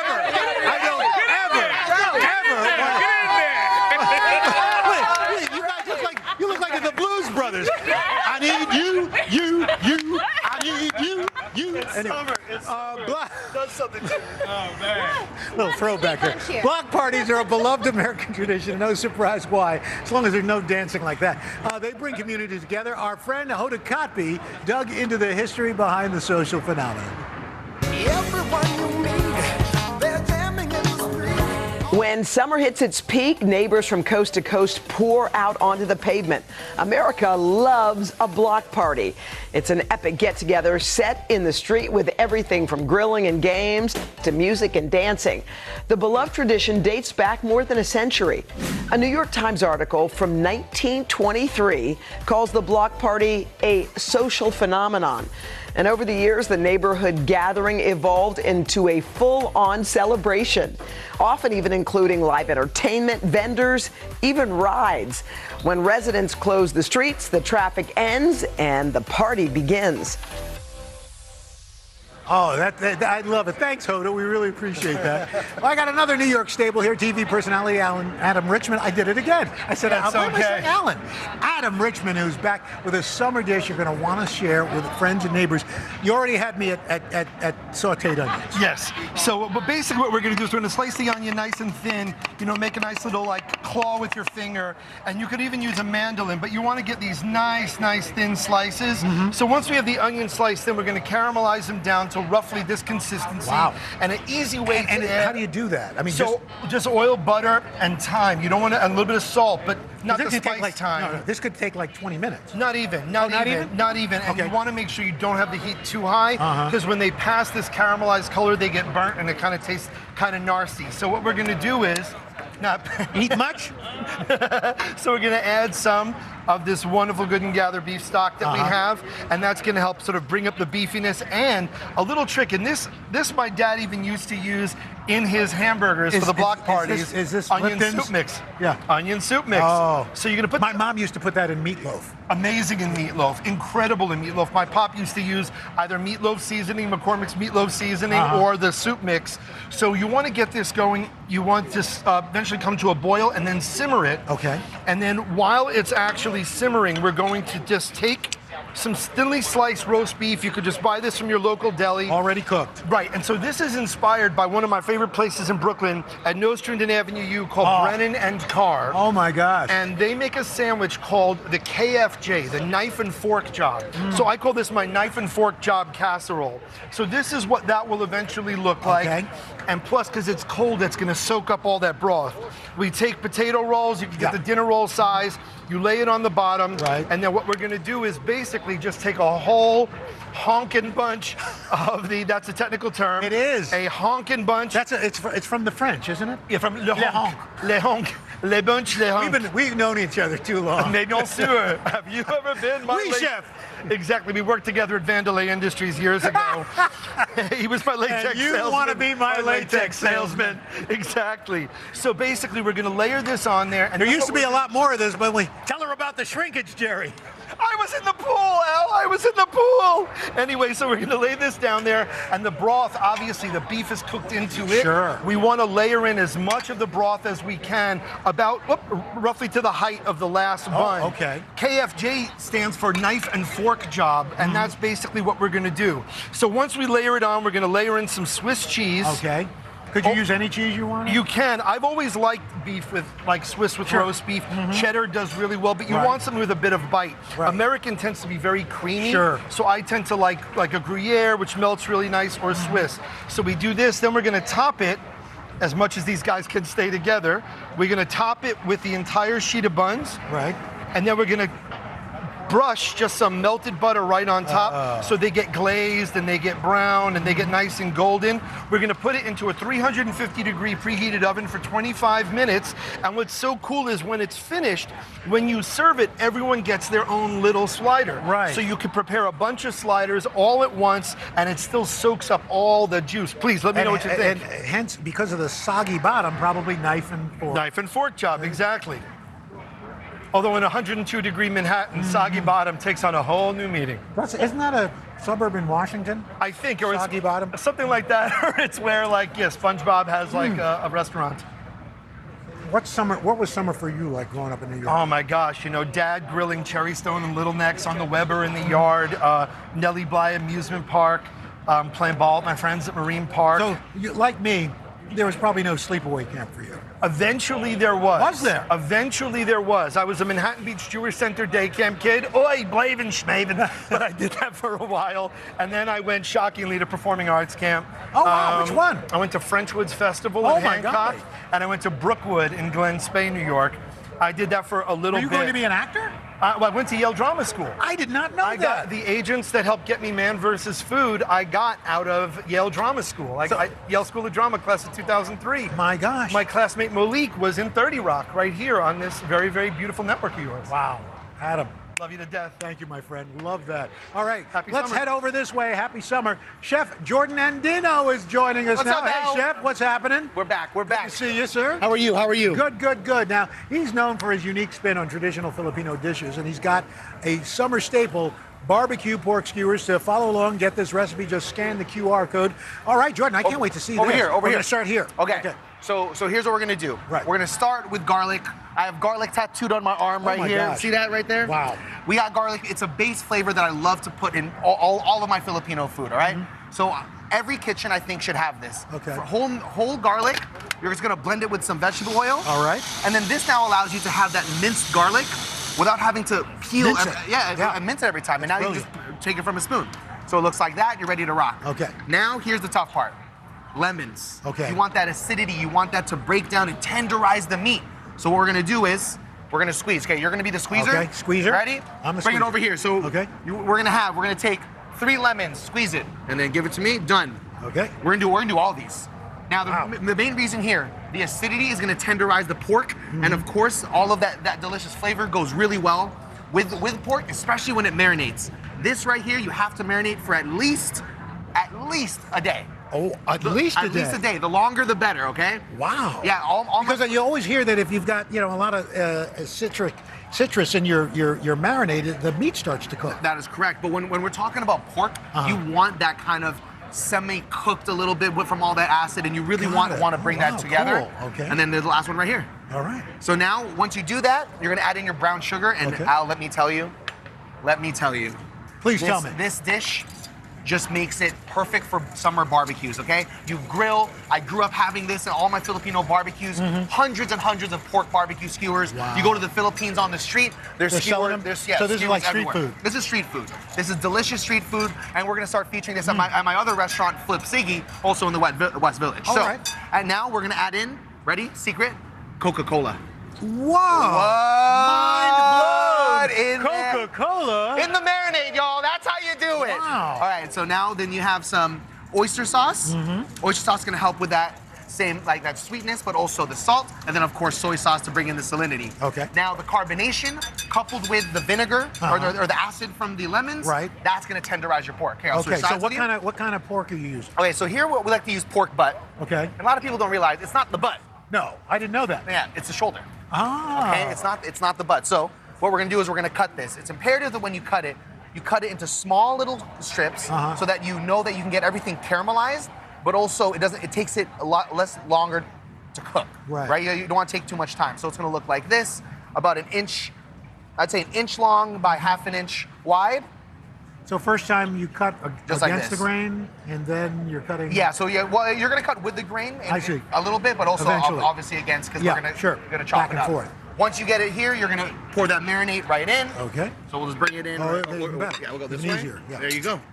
Oh, got it? You okay? It gets messy in here. It gets messy in here. look out. All right, so now we're gonna do, now this is fun. This is the skewering part, okay? This is where you can bring in your family. Right. As a child, I sat here and skewered That's it. hundreds and hundreds of skewers for my own birthday Make in the those summer. kids work for their supper. Right, and then, so once it's skewered, you can put 4 or 5 pieces on. It looks delicious, and then you can just put them right on to the grill like so. So at this point, you could skewer these all, put them in the fridge until you're ready to cook them up. That's right, and that's why this makes for a really good summer recipe, because you can do all the work ahead of time. Right. All you got to do is just throw it on the grill whenever you get to wherever you're gonna go. And how long will these take to cook So up? these typically take about, like, I would say, 5 to 8 minutes, depending how hot your grill is. Right. You want to leave it on medium heat, and then what you're going to get is nice, beautiful caramelization. Oh, yeah. I heated this up for you. I cut that. Look at that. Look at that. Right there. Cheers. Cheers. Oh, that is magnificent. Isn't it? Wow. Tender, but juicy, tangy, spice, salt. It's all there. How good is that? My gosh, that is fantastic. Jordan, thank you so This is how much. Filipinos eat in the summer, Al. Well, you guys got the right idea. We get it. I We tell did it, you. baby. Well, it's not a block party unless you've got somebody doing double dutch. Coming up, we're going to introduce you to a group that's bringing communities together across the city. And Chef David Rose will join us with the best chicken sandwich on the block. We'll be right back as Al's Ultimate Summer Block Party continues.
Welcome back to the Ultimate Summer Block Party here on Today All Day. So we want to switch gears a little bit. You know, you've been eating, now you got to maybe work off a little bit of that food. Right. Well, we've been highlighting another fun block party everybody can get into, Double Dutch. Joining me right now, Tashima Flowers. She's the co-founder of Elite Brooklyn Jumpers, a Double Dutch group here in New York, along with a few of her talented spinners and jumpers, ropers and jumpers. So Tashima, tell us, how did you get involved with Double Dutch? So Double Dutch has been something I've been doing since I was about 10 years old in the community of Brooklyn. And after COVID, I decided to reach out to one of my friends, ask her if we could jump Double Dutch. And she was like, let's do it. So it's just something just going outside, adults jumping, and having fun. Yeah. And we just got so much, you know, good vibes from the community. Tell me, how does Double Dutch bring the community together? Look at it. Look at that. It's something fun. You burn calories. You bring people together. And you've got a lot of, okay. And you've got obviously jumpers of all ages. Absolutely. We have our young jumper right here, Jackson. Hey, Jackson. And we have our older adults right here jumping. And just having fun. Wow, that's amazing. So walk us through when you talk about Double Dutch. Okay. Yeah, because I mean, jumping rope is hard enough. Right. Is it about the rhythm? It's about the rhythm. It's about the 1-2, 1-2 rhythm. So as you see Javon, he's just going this 1-2, 1-2, 1-2, 1-2. And as long as you keep that rhythm and you have great turners, you'll always stay in the rope. Well, let's get JJ in there because JJ has been showing. You want to give it a shot, JJ? I mean, I haven't jumped in a long You time now. got this, JJ. I gotta jump in? Yes. Oh, you want to jump in the middle? In the middle? Okay. What's the trick? How do I do this? So when I say jump, it's a 1-1 rhythm when you're jumping, all right? Okay. 1-1 rhythm. All right. All right. So back up slightly, okay. Ready? Hope I don't embarrass you. Set, you're good. Jump. Oh, yeah. Oh! That's what I'm talking about. Whoa! This is a good workout. Hey, Tashima, is there a skill to doing the rope? Great job. You mean turning? Yeah, turning the yes, rope. Yes, you have to pay attention. It's important for you to pay attention to your jumper, right? So No, the turners just- have to pay I'm using my knee surgery as an excuse. come on. Yeah. So now look, so now my turners are paying attention to the way he's jumping, right? So if he was going too fast, then they would speed up the rope. Right, and each turner has to be in sync. Yes, it has to be in sync. Yes. So it's a team building skill, right? Wow. It's a team building skill. That's Great fantastic. job. Great job, guys. Really impressive. Thank you. What's your name? Benowa. Benowa, and you are? Javon. And you are? Kimberly. And you're Jackson. Good. Yeah. I like Jackson's style. I love that. And Tashima, you and your jumpers are going to be back a little bit later in the hour. Teach some more of our chefs how to double dutch. Yes. But first, let's check out my man, Mr. David Rose. I'm going to put that right there. And back out. Chicken sandwich, Yes, sir. the ultimate chicken sandwich Ultimate chicken for the sandwich. ultimate block party. Yes, sir. All right, so how do we get started? All right, first things first, you have your chicken right there. You want to dry that off. And it's all about a Now, this breading chicken breast? process. Chicken breast right there. Could you use chicken thighs? So I love chicken thighs. You could use either one, you Like know. a boneless, boneless chicken thigh. Exactly, yes. So what you have right here, you want to always season as you go out. Right. So we have here some AP flour. You want to help me? Got salt. We got a little garlic powder. Little cayenne. Right. A little bit of smoked paprika. Ooh, nice. Black pepper. Yeah. Onion powder. You want to give that a whisk for me there, Al, you please? bet. Thank you, sir. All right, so what you want to do right here, the standard breading procedure. I don't know about you. I like crispy fried chicken. Who doesn't? And this is going to be the winning combination right Okay, here. I'll switch so I'm going to slide around. Okay. And what you're going to do. Does this have a double dredge? Double dredge, exactly. double so Dutch? for double Double see, double entendre. I like that. Woo! I see what you did We there. weren't doing a double entendre. That's a different show on a different streaming channel. True story, true story. Okay, never mind. Exactly. So what we have here, you want to get that in Okay, there. right. You want to add that to our egg wash. You got our good and gather. Right. Eggs right there.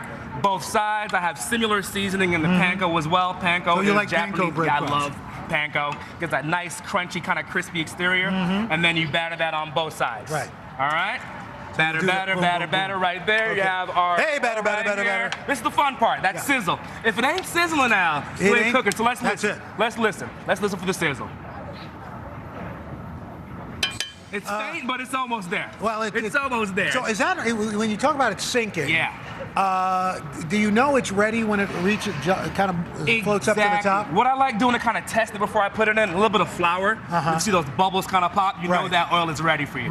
Yes. And you don't want to overcrowd the pan. You don't want to overcrowd the pan because it's going to steam. You want it to fry and get that nice crispy exterior. Right. You worked hard for all that, Al, so let's skip now. All right. All right, so saucy, spicy, delicious. Yes. We have sort of a Asian-inspired kind of barbecue sauce. So you got ketchup. All right. You can help me out here, Al. We got some gochujang, which is Gochujang, that's a spicy, Japanese- yeah, I mean, that's exactly. Korean. Spicy Korean chili paste. Got great umami in there as well. I like sweet and spicy, so maple syrup. Maple syrup in there as well. Okay. A little bit of that Worcester again. Soy sauce rather. Soy sauce for that nice umami. And then a little bit of rice wine vinegar. Because whenever you're making your sauce, you want to have balance. So sweet, salty, acidic, you let that come to a boil, reduce it. Now I'm all about, nice contrasting flavors. So you need a pickle. A pickle gives it that great acidity. Right. You make these at home in scratch under 10 minutes. So in here, I got some sliced thin cucumber, mandolin is great, sliced thin onion, and some dill as well. So to this, I have rice vinegar. I boil that with some crushed red peppers, some crushed garlic in there as well, and Szechuan peppercorn to kind of drive home and bolster that Asian flavor. Now, when you pour it, do you pour it in hot? You pour it in hot, Okay. yes. And then you cover that up in the mason jar and let that kind of simmer, hang out within 10 minutes. They're acidic, they're sweet, they're salty. Wow. You let that hang out in the fridge when you're ready. Okay. So now's the fun part. Okay. Are you ready to build a sandwich? I think they're ready. Okay, so you got crispy chicken right there. We have some spicy mayo we made again with that gochujang. And it's very tasty, very flavorful. We're gonna add our chicken on there like here. Boom. And we can't forget those pickles. I like a lot of pickles. Yeah, I do too. So put that on there. So acidic, crispy, sweet, spicy, amazingness. And we're gonna jump in there right there. got Al, one already. try that. Cheers to summer. All right. Cheers to block parties. Yes. Cheers to you. And cheers to you guys. Thank you. Oh my goodness. That is so good. And so moist. What's the secret, do you think, to bringing the right group of people together for a block party?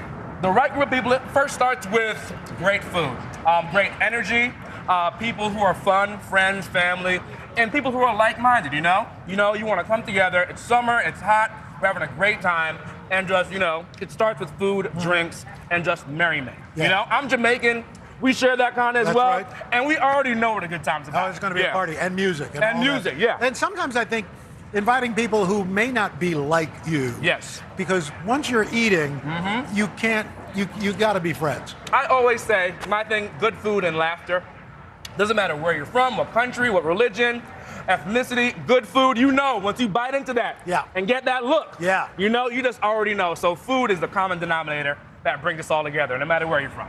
Thank you, sir. Appreciate you. Thank you, Appreciate Al. it. Thank All right, you. here we go. Now let's move to another person from our neck of the woods, the chef and restaurant owner of Jupiter, right here in 30 Rock, Jess Shadbolt. Oh Jess, my God, how are you? nice Nice to to meet meet you. you. What a day you're having. This is so exciting. Thank you. We've been so happy to be here. I'll tell Are you you- ready for something? I am ready. In fact, and if you get ready, you want to try this out at your next block party, just scan the QR code to get all the ingredients. Welcome to the party. Thank you for having us. We're super psyched. We're actually going to head to Italy now. Oh, I love it. We're going to take and transport ourselves out down to Naples. Uh-huh. We're going to be cooking like a really simple, beautiful puttanesca sauce. So Ooh. really easy. Even my mum can do this one. So it's just tomatoes. We've got some beautiful olives, anchovies, gentle spice, a little bit of pasta, olive oil, orange zest. Done. Yes. Should we get going? Let's do it. Okay. So we've got, obviously we're in the middle of summer. We've got these beautiful heirloom tomatoes. Right. They are at their peak at the moment. So we're going to peel them. Now, Really- a lot of people get scared about peeling tomatoes. Oh my God, super easy. Literally just put a little score at the base and you can do some at the top.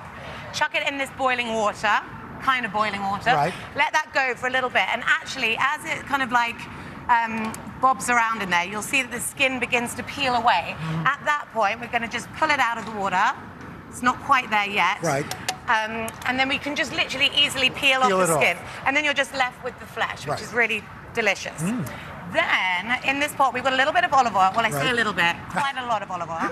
And these lovely capers. And what we're going to do is we're going to fry them. And you really want them to fry in that olive oil. And you want to bloom them. You really want to kind of let them burst into their flowers. That releases all their delicious flavors. So you can see them bubbling away in there. Super delicious. And at the same time, we're going to start to add in the anchovies. I love it. People are kind of weird about anchovies. I know they but are. I think you can't beat a good anchovy. Yeah. Chuck that in there, and then they'll start to melt too and release all their delicious flavor. And then the garlic. Now, it's really important not to brown the garlic. Right. Like I feel because like it gets too bitter? exactly that's what gives garlic a really bad name. But yeah, you just want those all You to give garlic a bad name. Exactly. You want those guys just to get to know each other, become great friends. And we're going to chuck in some of this dried chili. Okay. You can make it as hot and spicy as you like. Sure. But I think a little gentle kick's what Why we're not? after. Ooh la la. Oh, we lost some We've flowers. lost a little Flowers bit. down. Flower down. Flowers JJ, down. what are you doing over there? No flowers Oh, were my injured Lord. in the filming of this special. Wow. Okay, can you smell that? I mean, we're That's so basically good. in Naples right now. So tasty. You can put a little fresh chili in as well, just to kind of get the party started. And as that's going, we can chat a little bit about our tomatoes. So we Okay. literally, this is a great one for kids. Just, oh God, I don't want That's to get it all on your right. shirt. I've already okay, messed it up. or mine, to be honest. But yeah, chuck it in here. Get in with the hands, have fun with it. Juices, seeds, the All of whole it. shebang. Yeah, get it in, have fun. Oh my God, it's so tasty. Right, now this is really beginning to go, which Right. is great. I'm gonna chuck this in. Oh my God. What better than puttanesca for breakfast, right? Man. Okay, now that can just go low and slow Right. for about an hour, right? Okay, You so know, about like, an hour.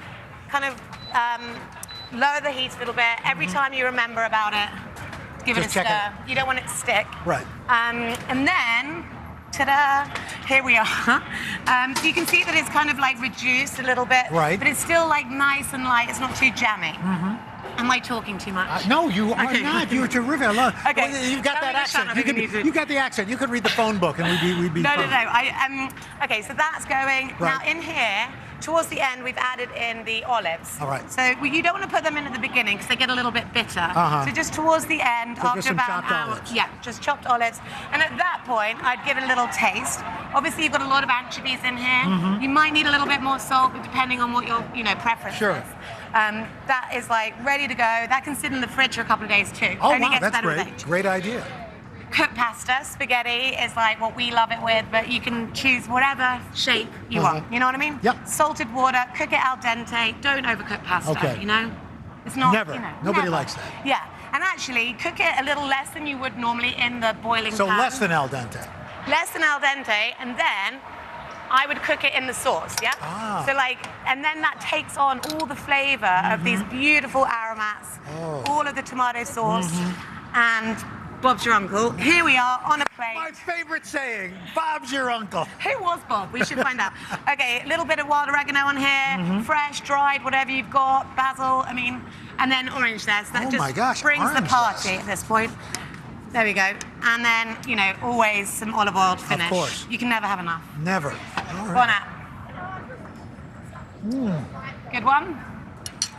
Jess, that's fantastic. Well, you can come and eat it at Jupiter tomorrow. Can't wait to. Lovely. Thank you so much. Thank Good you for meeting having you. us. Thank you. Okay, guys, stay with us. J.J. Johnson and an unexpected Rice Krispies treat.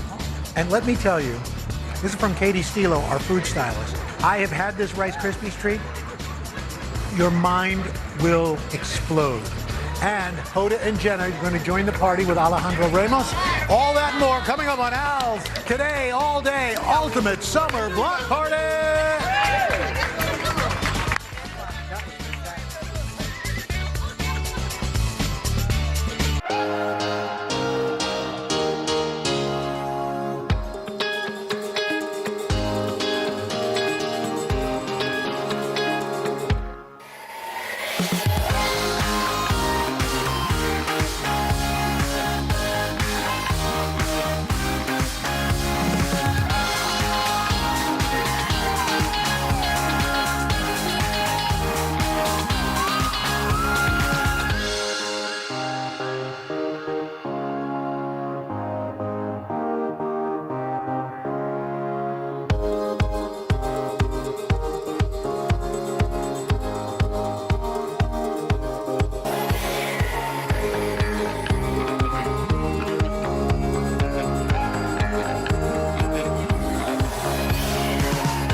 Welcome back. Our Ultimate Summer Block Party continues with our 30 Rock neighbor, James Beard, award-winning chef and cookbook author and philanthropist, J.J. Johnson. He is sharing a family-inspired recipe that's sure to be an instant hit, a take on his granddad's smoked trout dip. If you are already thinking about doing this, just scan the QR code to get the recipe. JJ, good to see you, my friend. Good to see you. All right. Well, so tell me about your granddad. So my granddad was a camper. And he would build these fires, and he would catch fish, and he would smoke it, and then he would make these dips and give us raw. But the dip was so good that you would forget about the vegetables. Wow. So I wanted to show you, like, you could put this right next to your crudité platter, and something that I love to smear on a tomato. Ooh. So just some nice smoked trout. You can smoke it yourself, or you can get it in the store. And you just flake it off, like it's just really good. Okay. Now, if you're not into smoked trout, you can do whitefish. Oh, okay. Okay. Inside my food processor, I have some sour cream and cream cheese. So if you like cream cheese, this is where it is. Okay. And some horseradish. Oh, so okay. a little bite. A little bite. Yep. And then you just, and it's simple. Like you just throw this on here, turn it, let it pulse. Oh my gosh, a food processor that's actually worked. It worked. Unbelievable. I tested it before I came on here. Well done. So then you get this now, and this is where the magic is. Okay. You're just gonna add in a little bit of lemon juice. Okay. Right. Nothing like fresh squeezed lemon juice. Okay. Now throw everything in there, Al. Okay. So you got chives. Chives, red onions, parsley, the smoked trout. Okay. Okay. Throw that right in. Mix it up. And then right here, a little Worcestershire. Boom. Oh. A little hot sauce. Yes. Boom. Mix it. Keep going. And you get that nice creamy effect. Mm-hmm. All right. Now, what do you want to put that on? Anything. All right. So look, I got some. My hand. Come. No, don't put it on here. Come down here with me. Come on. Come on down. Okay. So heirloom tomato, endives, some Persian cucumbers. Now I love this on a tomato. Now heirloom tomatoes are just in season right now. I cut them in these nice little wedges. And a little trick that I like to do with my tomatoes are, before I serve them to anybody, I lay them out and I hit it with a little bit of sea salt, right? That sweetens them up. Sweetens them up really nice, right? I remember my mom used to do that on watermelon. On watermelon? Yeah. And bring out the sweetness, right? And, you know, my parents used to throw a block party. Oh, yeah, did they? Yes. I grew up in Pennsylvania, in the Poconos, on our block. All of our neighbors would have to contribute a dish. We would have double Dutch. We have egg throwing contests. Wow. Wait, egg throwing? Yeah, egg throwing contests. Hard boiled or raw? I don't want to put my parents out like that, but you know. Oh, there you go. All right. And they would throw the eggs, and the adults would do something with cucumbers running back and forth backwards. It was a big affair. So seeing you throwing this block party today really is bringing back some memories. And you know, it's nothing like having on the table some really great vegetables and a smoked trout dip. So you could throw it right here on your plate. Right. And you got your beautiful tomatoes, yes, some cucumbers, whatever you like there. And listen, your crudité platter could be whatever you want. Sure. It could be all those vegetables that are just inside the fridge that need some love. Oh, that's fantastic. But I love it right here on that tomato. You just scoop it right up. Oh, that is fantastic. Delicious. And again, something you can do ahead of time. Something you can do ahead of time. Something you can do in large groups. And something to pick it up. Yeah. You don't just got to put some herb mixture, some dressings. This right here, anybody can do at home. That's amazing. Could do it really easy, and it tastes really good. Woo! And you know what? I also, your fantastic restaurant. Tell us about the new one you just opened up. So just opened up third Field Trip up on 114th Street in Broadway. Field Trip is a rice bowl shop. Yep. Everything's under $14, and you're going on a field trip all around the world. Right. So if you want Southern food, West African food, Asian food, you can get it all in Field Trip. All the rice is freshly milled. We have one in Rockefeller Center. That's right, right down on the concourse. So right in concourse. If you're visiting here at the Today Show afterwards, head down to the concourse and get a fantastic meal at Field Trip.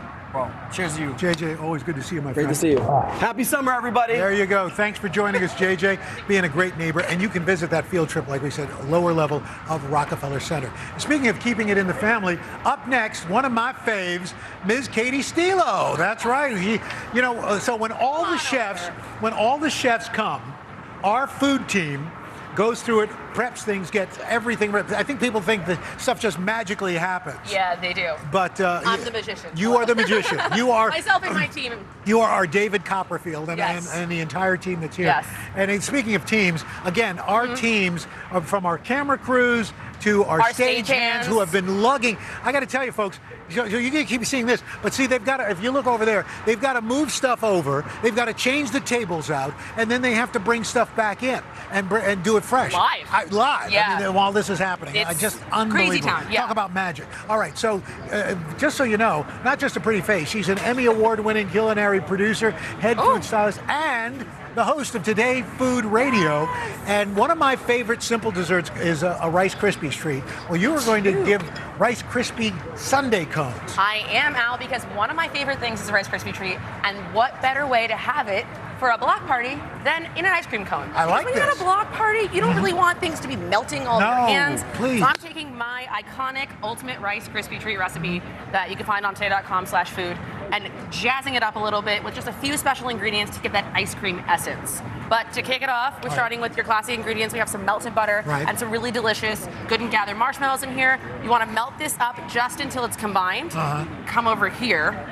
Melt it down, ooey gooey, a little bit charred on the bottom, but that's okay. That's all right. You know, it kind of gives it more of a caramel. Yeah, Yes. it's like we're at a campfire. Exactly. You know? Roll with it. Yeah. If you'd like to help me, we can add in some Sure. of our mix-ins. So, classic, we're adding some of your favorite crispy cereal. If you want to jazz this up a little bit, definitely add in some like Captain Crunch. Oh, sure. Fruit Ooh, Loops. Crunch Berries. Yes.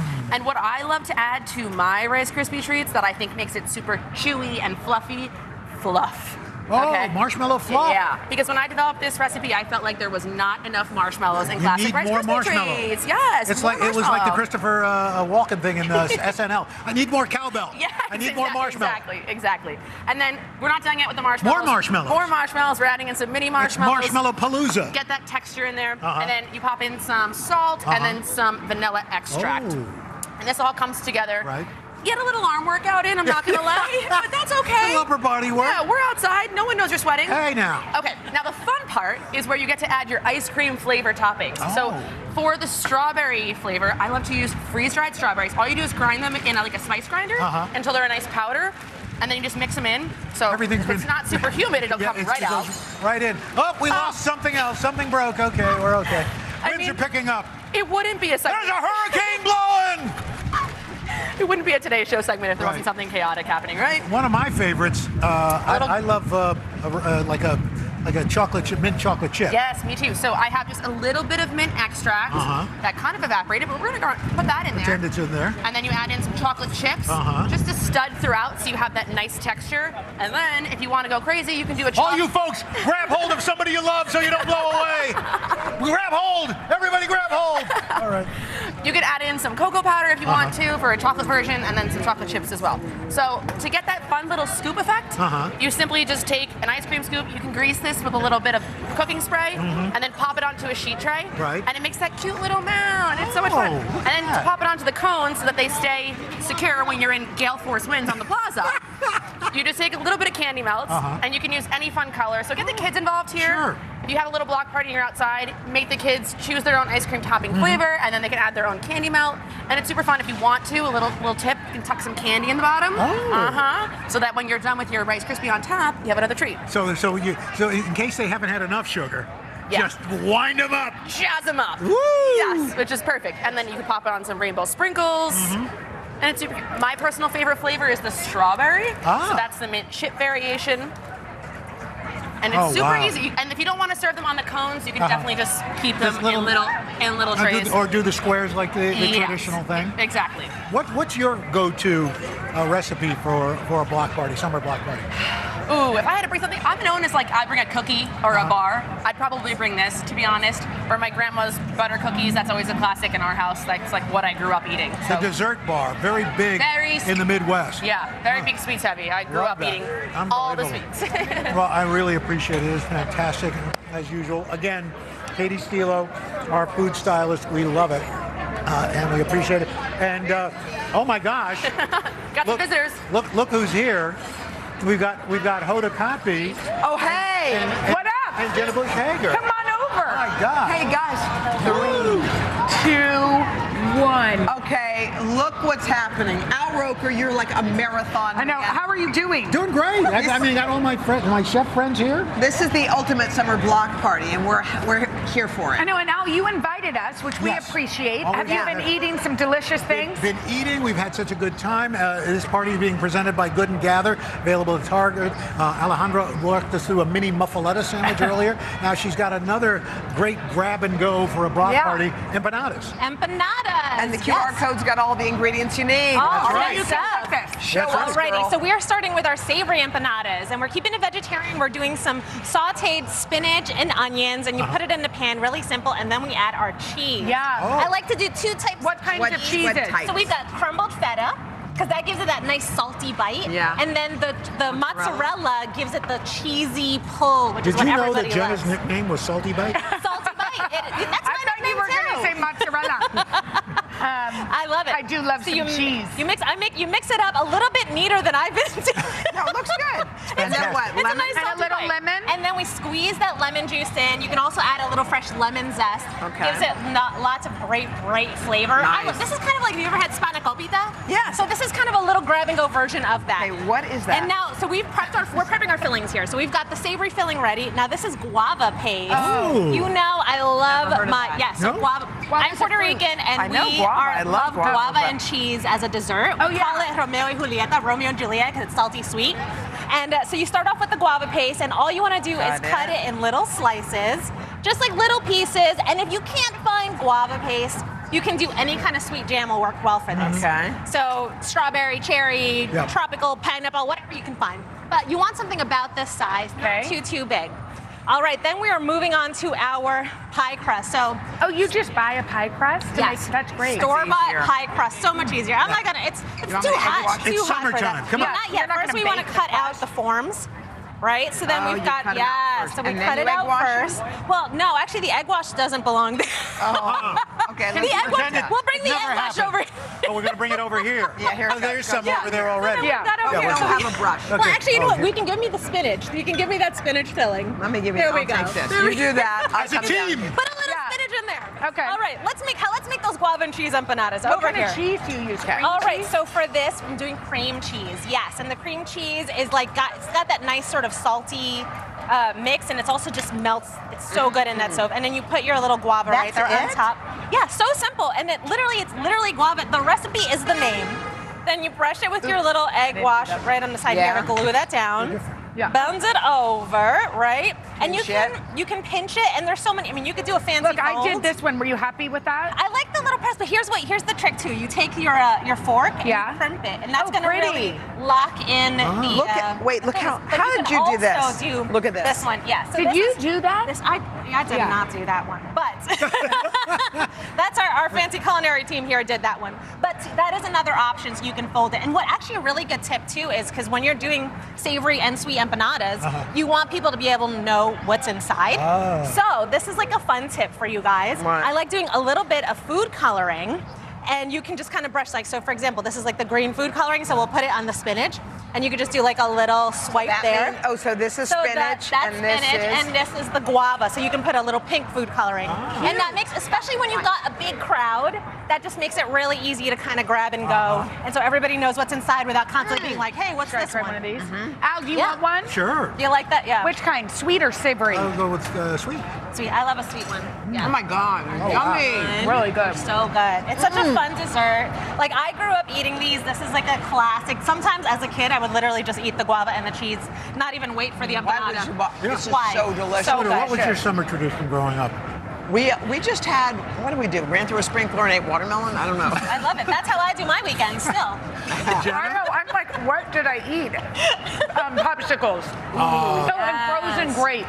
Oh, yeah. That's a good one. Super Very good. easy. I love that. That's You know, fantastic. sometimes when like my first job, I used to walk to work on summer mornings eating a popsicle to stay cool. There you That's go. my I love it. breakfast. Breakfast. Well, guys, you can catch Alejandra on season 2 of the Great American Recipe on PBS. Great American Recipe on PBS. And for these recipes and all the recipes from my block party, just scan the QR code right here with your Al, smartphone. you've been on the air I know. since 7 a.m. Yeah. It is now almost 11 Eastern, and you're going to keep going? Oh, How much keep going, longer is baby. this block party? I think around 1, 2 o'clock in the Wait, afternoon. what? No, I'm just joking.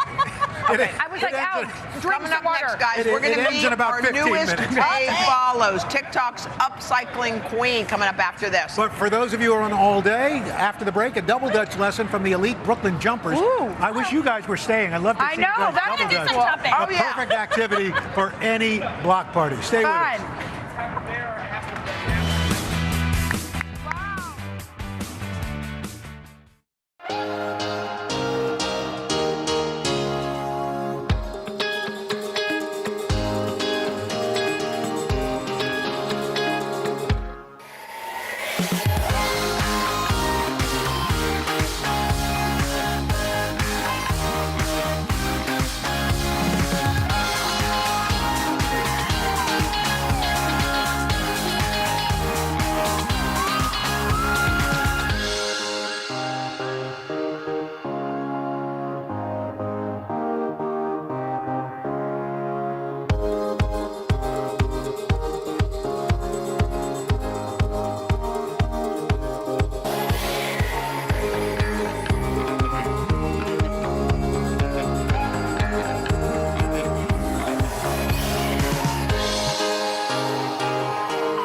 This is where it all goes downhill.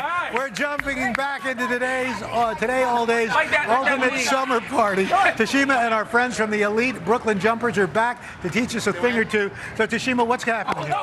So the guys are jumping together. So this is their first time jumping double dutch. The first time? Their first time jumpers. Okay, you got this, JJ. JJ, come on. Pick your feet. Move up a little. Move back a little. Move back. Okay, David. There you go. David, now they're both in. Jordan.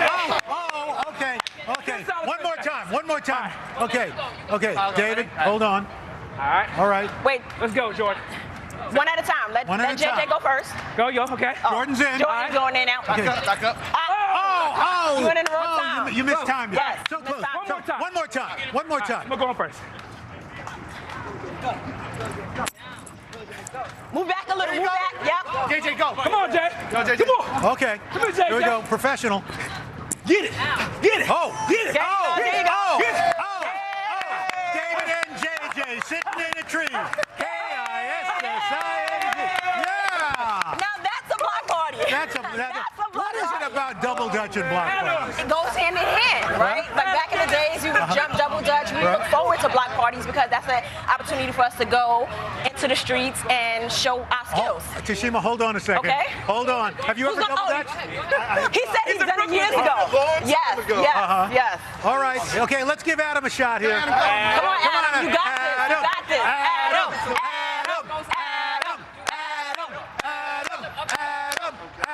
Come on. Here we go. Right into the middle. Take your time. Okay. Wait. All right. One more time. Set him up. Set him up. Here we go. Come a little closer. Not closer to you. Yeah. Yeah, that's good. Now, run it. Now. Yep. Yes. You gotta pick your feet Okay. You got half. That was good. One more. We're going to try one more time. I want to try to jump in. No, go in the middle. Okay, go in the middle. There you go. Thanks, you. All right. Oh, that's right. Pull those pants up, Adam. That's right. You got this. We don't need to see that. Nobody needs to see that. Jump. Yes! Go. Yes! Turn around, Adam. Yeah, go, Adam! Go, Adam! Whoa! Hold on! Whoa! Bring those bad boys up. Woo! That was close. Tashima, elite Brooklyn Jumpers. Thanks for joining us. Thank Okay, you. we're going to be right back. Okay. The block party next That's up. our Brooklyn. Dessert Yes, Queen, yes, Christine yes, Josie. yes. Don't go away. Oh my gosh, that was close. Woo! Oh That was great, Adam. Oh my Thank you God. so much. That was awesome, guys. Thank you. Thank you, Adam. Come on.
things up then with our buddy Christina Tosi earlier in the program. She made a gooey skillet cookie. And if you want a fresh way to use seasonal produce, strawberry corn cookie bars. That's right, Al. I love that. So strawberries are in season. Yes. Like that's for me what screams summertime block party energy. These strawberry corn bars, they're my flavor story. They're the flavor story we're rocking at Milk Bar right now. We have a strawberry corn layer cake. We have strawberry corn cake truffles. We make our classic corn cookies and layer them with this pickled strawberry jam. Wow. You want to learn how to make it? All right, let's do it. Okay, so it starts with some granulated sugar. This is pectin. It's the stuff that makes jelly? Jam jelly, right, exactly. And a little bit of salt. And we're going to whisk those together. Yeah, I'm going to put you to work. Okay. Like you haven't been working all day. I'm telling you. But when you love what you do, you never work a day in your life. That's true. So you whisk those ingredients together so there's no clumping or lumping. Okay. Then I'm gonna whisk you or give you to whisk in some strawberry puree. So fun fact for people in strawberry land this season. What's that? The smaller the better, the redder the better. That is like my best advice when you are buying strawberries. Also, the strawberries that look a little bruised but are super duper fragrant, they're almost overly ripe. They don't look great to our eyes when we're shopping, but you want to know what? They're the best strawberries. Especially because they're the most ripe, so they have the most flavor. They're the most fragrant. Okay. If you're buying them at the market, sometimes they call them seconds. Right. They're the bruised. They're the bruised. So they're cheaper, but they're the most. Ask the person. Flavorful. Go to back. They're the most flavorful. So once you get those liquid ingredients together. On a saucepan, medium heat, we're gonna take these tiny little things, it's coriander. So it's gonna just give this pickled strawberry jam just a little bit of edge. And the reason that we're pickling this jam, because what's in the bowl here would be a delicious jam. Right. But the reason we're pickling it is a little bit of acid from that strawberry. It's still gonna be sweet and fragrant. Right. But going in with this buttery corn sweet cookie, it's gonna help.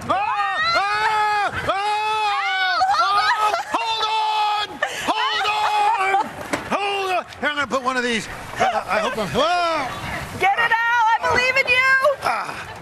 Okay. All right. Oh my That's not going anywhere. You got now. my back. Best sous chef ever. So the pickling is going to help a little bit of acidity with the sweetness and the butteriness, so it all measures up. So toast the coriander. We add a rice wine and a sherry vinegar to give it a little bit of that edge. Okay. Those things like sherry vinegar, the smell of sherry vinegar, it's something deeper, it gives a little edge. We bring that up to a boil, we fish out the coriander, and then we put this strawberry mixture in. Go for it. I love this. Do you bake a lot at home? I'm not a great baker. Stop. Here's the thing. To me, baking is science, whereas just cooking is kind of like, ad-libbing. You want to know what? I'm the baker that's going to change you because I love to bake with the intuition of a cook. Okay. So taste this. This is what we're working with in pickled strawberry jam land, right? Wow. It's acidic, but it also has the strawberry energy. Yes. Now on to corn bars. Okay. Flour. Yep. Cornmeal. All right. Salt, baking powder, baking soda, and this is the secret weapon. It's freeze-dried corn ground into a powder. Oh, wow. It's the secret to our strawberry corn cake, So our it gives it more of cookies. an intense corn flavor? Exactly. We replace a little bit of like traditional flour in a recipe with corn powder. Super secret sauce. Wow. You can find all the How best did you corn even come recipes. up with that? I just worked for a bunch of brilliant chefs and then found my voice. Okay, and like all good cookies, butter, Yep. granulated sugar, Of course. some egg. I'll mix those together. You're gonna give me the dry ingredients, and this makes a really great corn cookie So you bar. want to do this by hand? I love to do it by hand. You don't need a fancy mixer. If you don't have it, it's no big deal this season. This recipe we got you. If you just want some corn cookie energy or strawberry corn cake, we got you at Milk Bar outright. As that comes together, you basically get this great corn cookie batter. So it gets really brilliant and yellow as you mix. Now, greased, thank you, 8x8-inch corn. I grew up in Ohio, so what grows together goes together. Ooh. Strawberry and corn. Cornfields, the strawberry patches, they're right next to each other. Greased 8x8-inch pan. Rather than spreading this corn batter all the way across evenly, we're gonna kind of give it like peaks and valleys because we want a place for the pickled strawberry jam that we made to come. So corn cookie to the edges, but we don't want to go full smooth because we want a place to dollop in the strawberry jam. So I'm gonna let you dollop in the strawberry jam. I'm gonna take some fresh strawberries, slice them just on the bias so that you get a little bit of that really nice strawberry seed hold moment. I got to tell you, which is really nice everything, as well. You know this is going to be good because everything on its own is fantastic. Well, that's really the secret for any great pastry chef or baker like me. Wow. So I like to put those fresh sliced strawberries from Right. there. You bake them, you cool them, And boom. you got strawberry corn bars for your friends. Say strawberry corn bars? Y'all have been crushing that Just one of the dishes we whipped up this morning.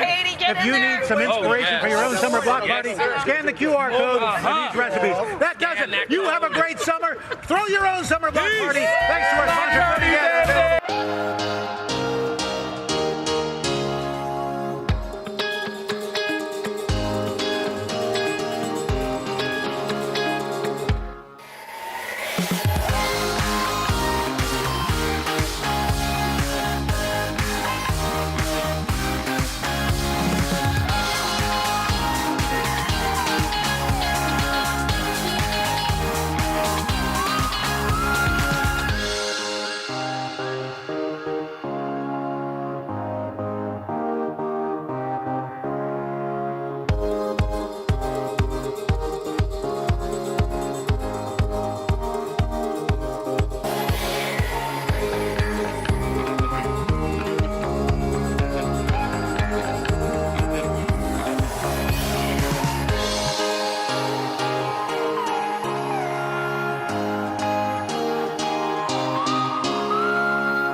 Hi, everybody. Good Thursday morning. A stunning turn of events for Hunter Biden. Yeah, his plea deal now hanging in the balance. It is July 27th. This is Today.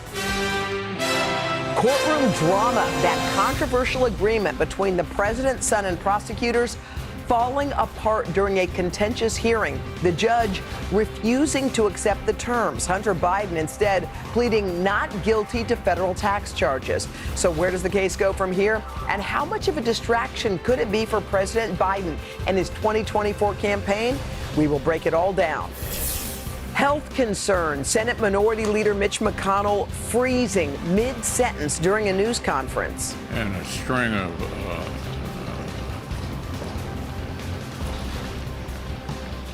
The senator briefly led away before saying he was fine. This morning, the mounting questions about his well-being and his future in Washington. Feeling the heat, nearly 140 million Americans, almost half the country, now blanketed by that brutal heat wave from California all the way to Maine. Parts of the East Coast bracing for highs not seen in years. Al's got everything we need to know.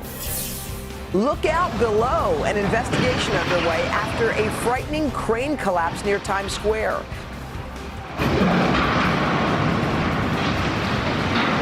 Part of it slamming into another building before crashing on the ground. Big explosion, started running. The search for answers and why officials say it could have been much worse.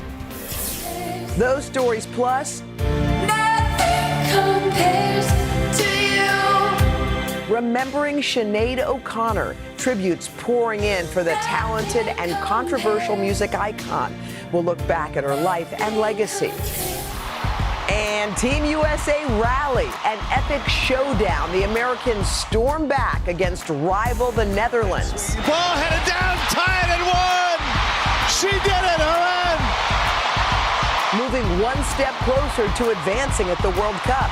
Today, Thursday, July 27th, 2023.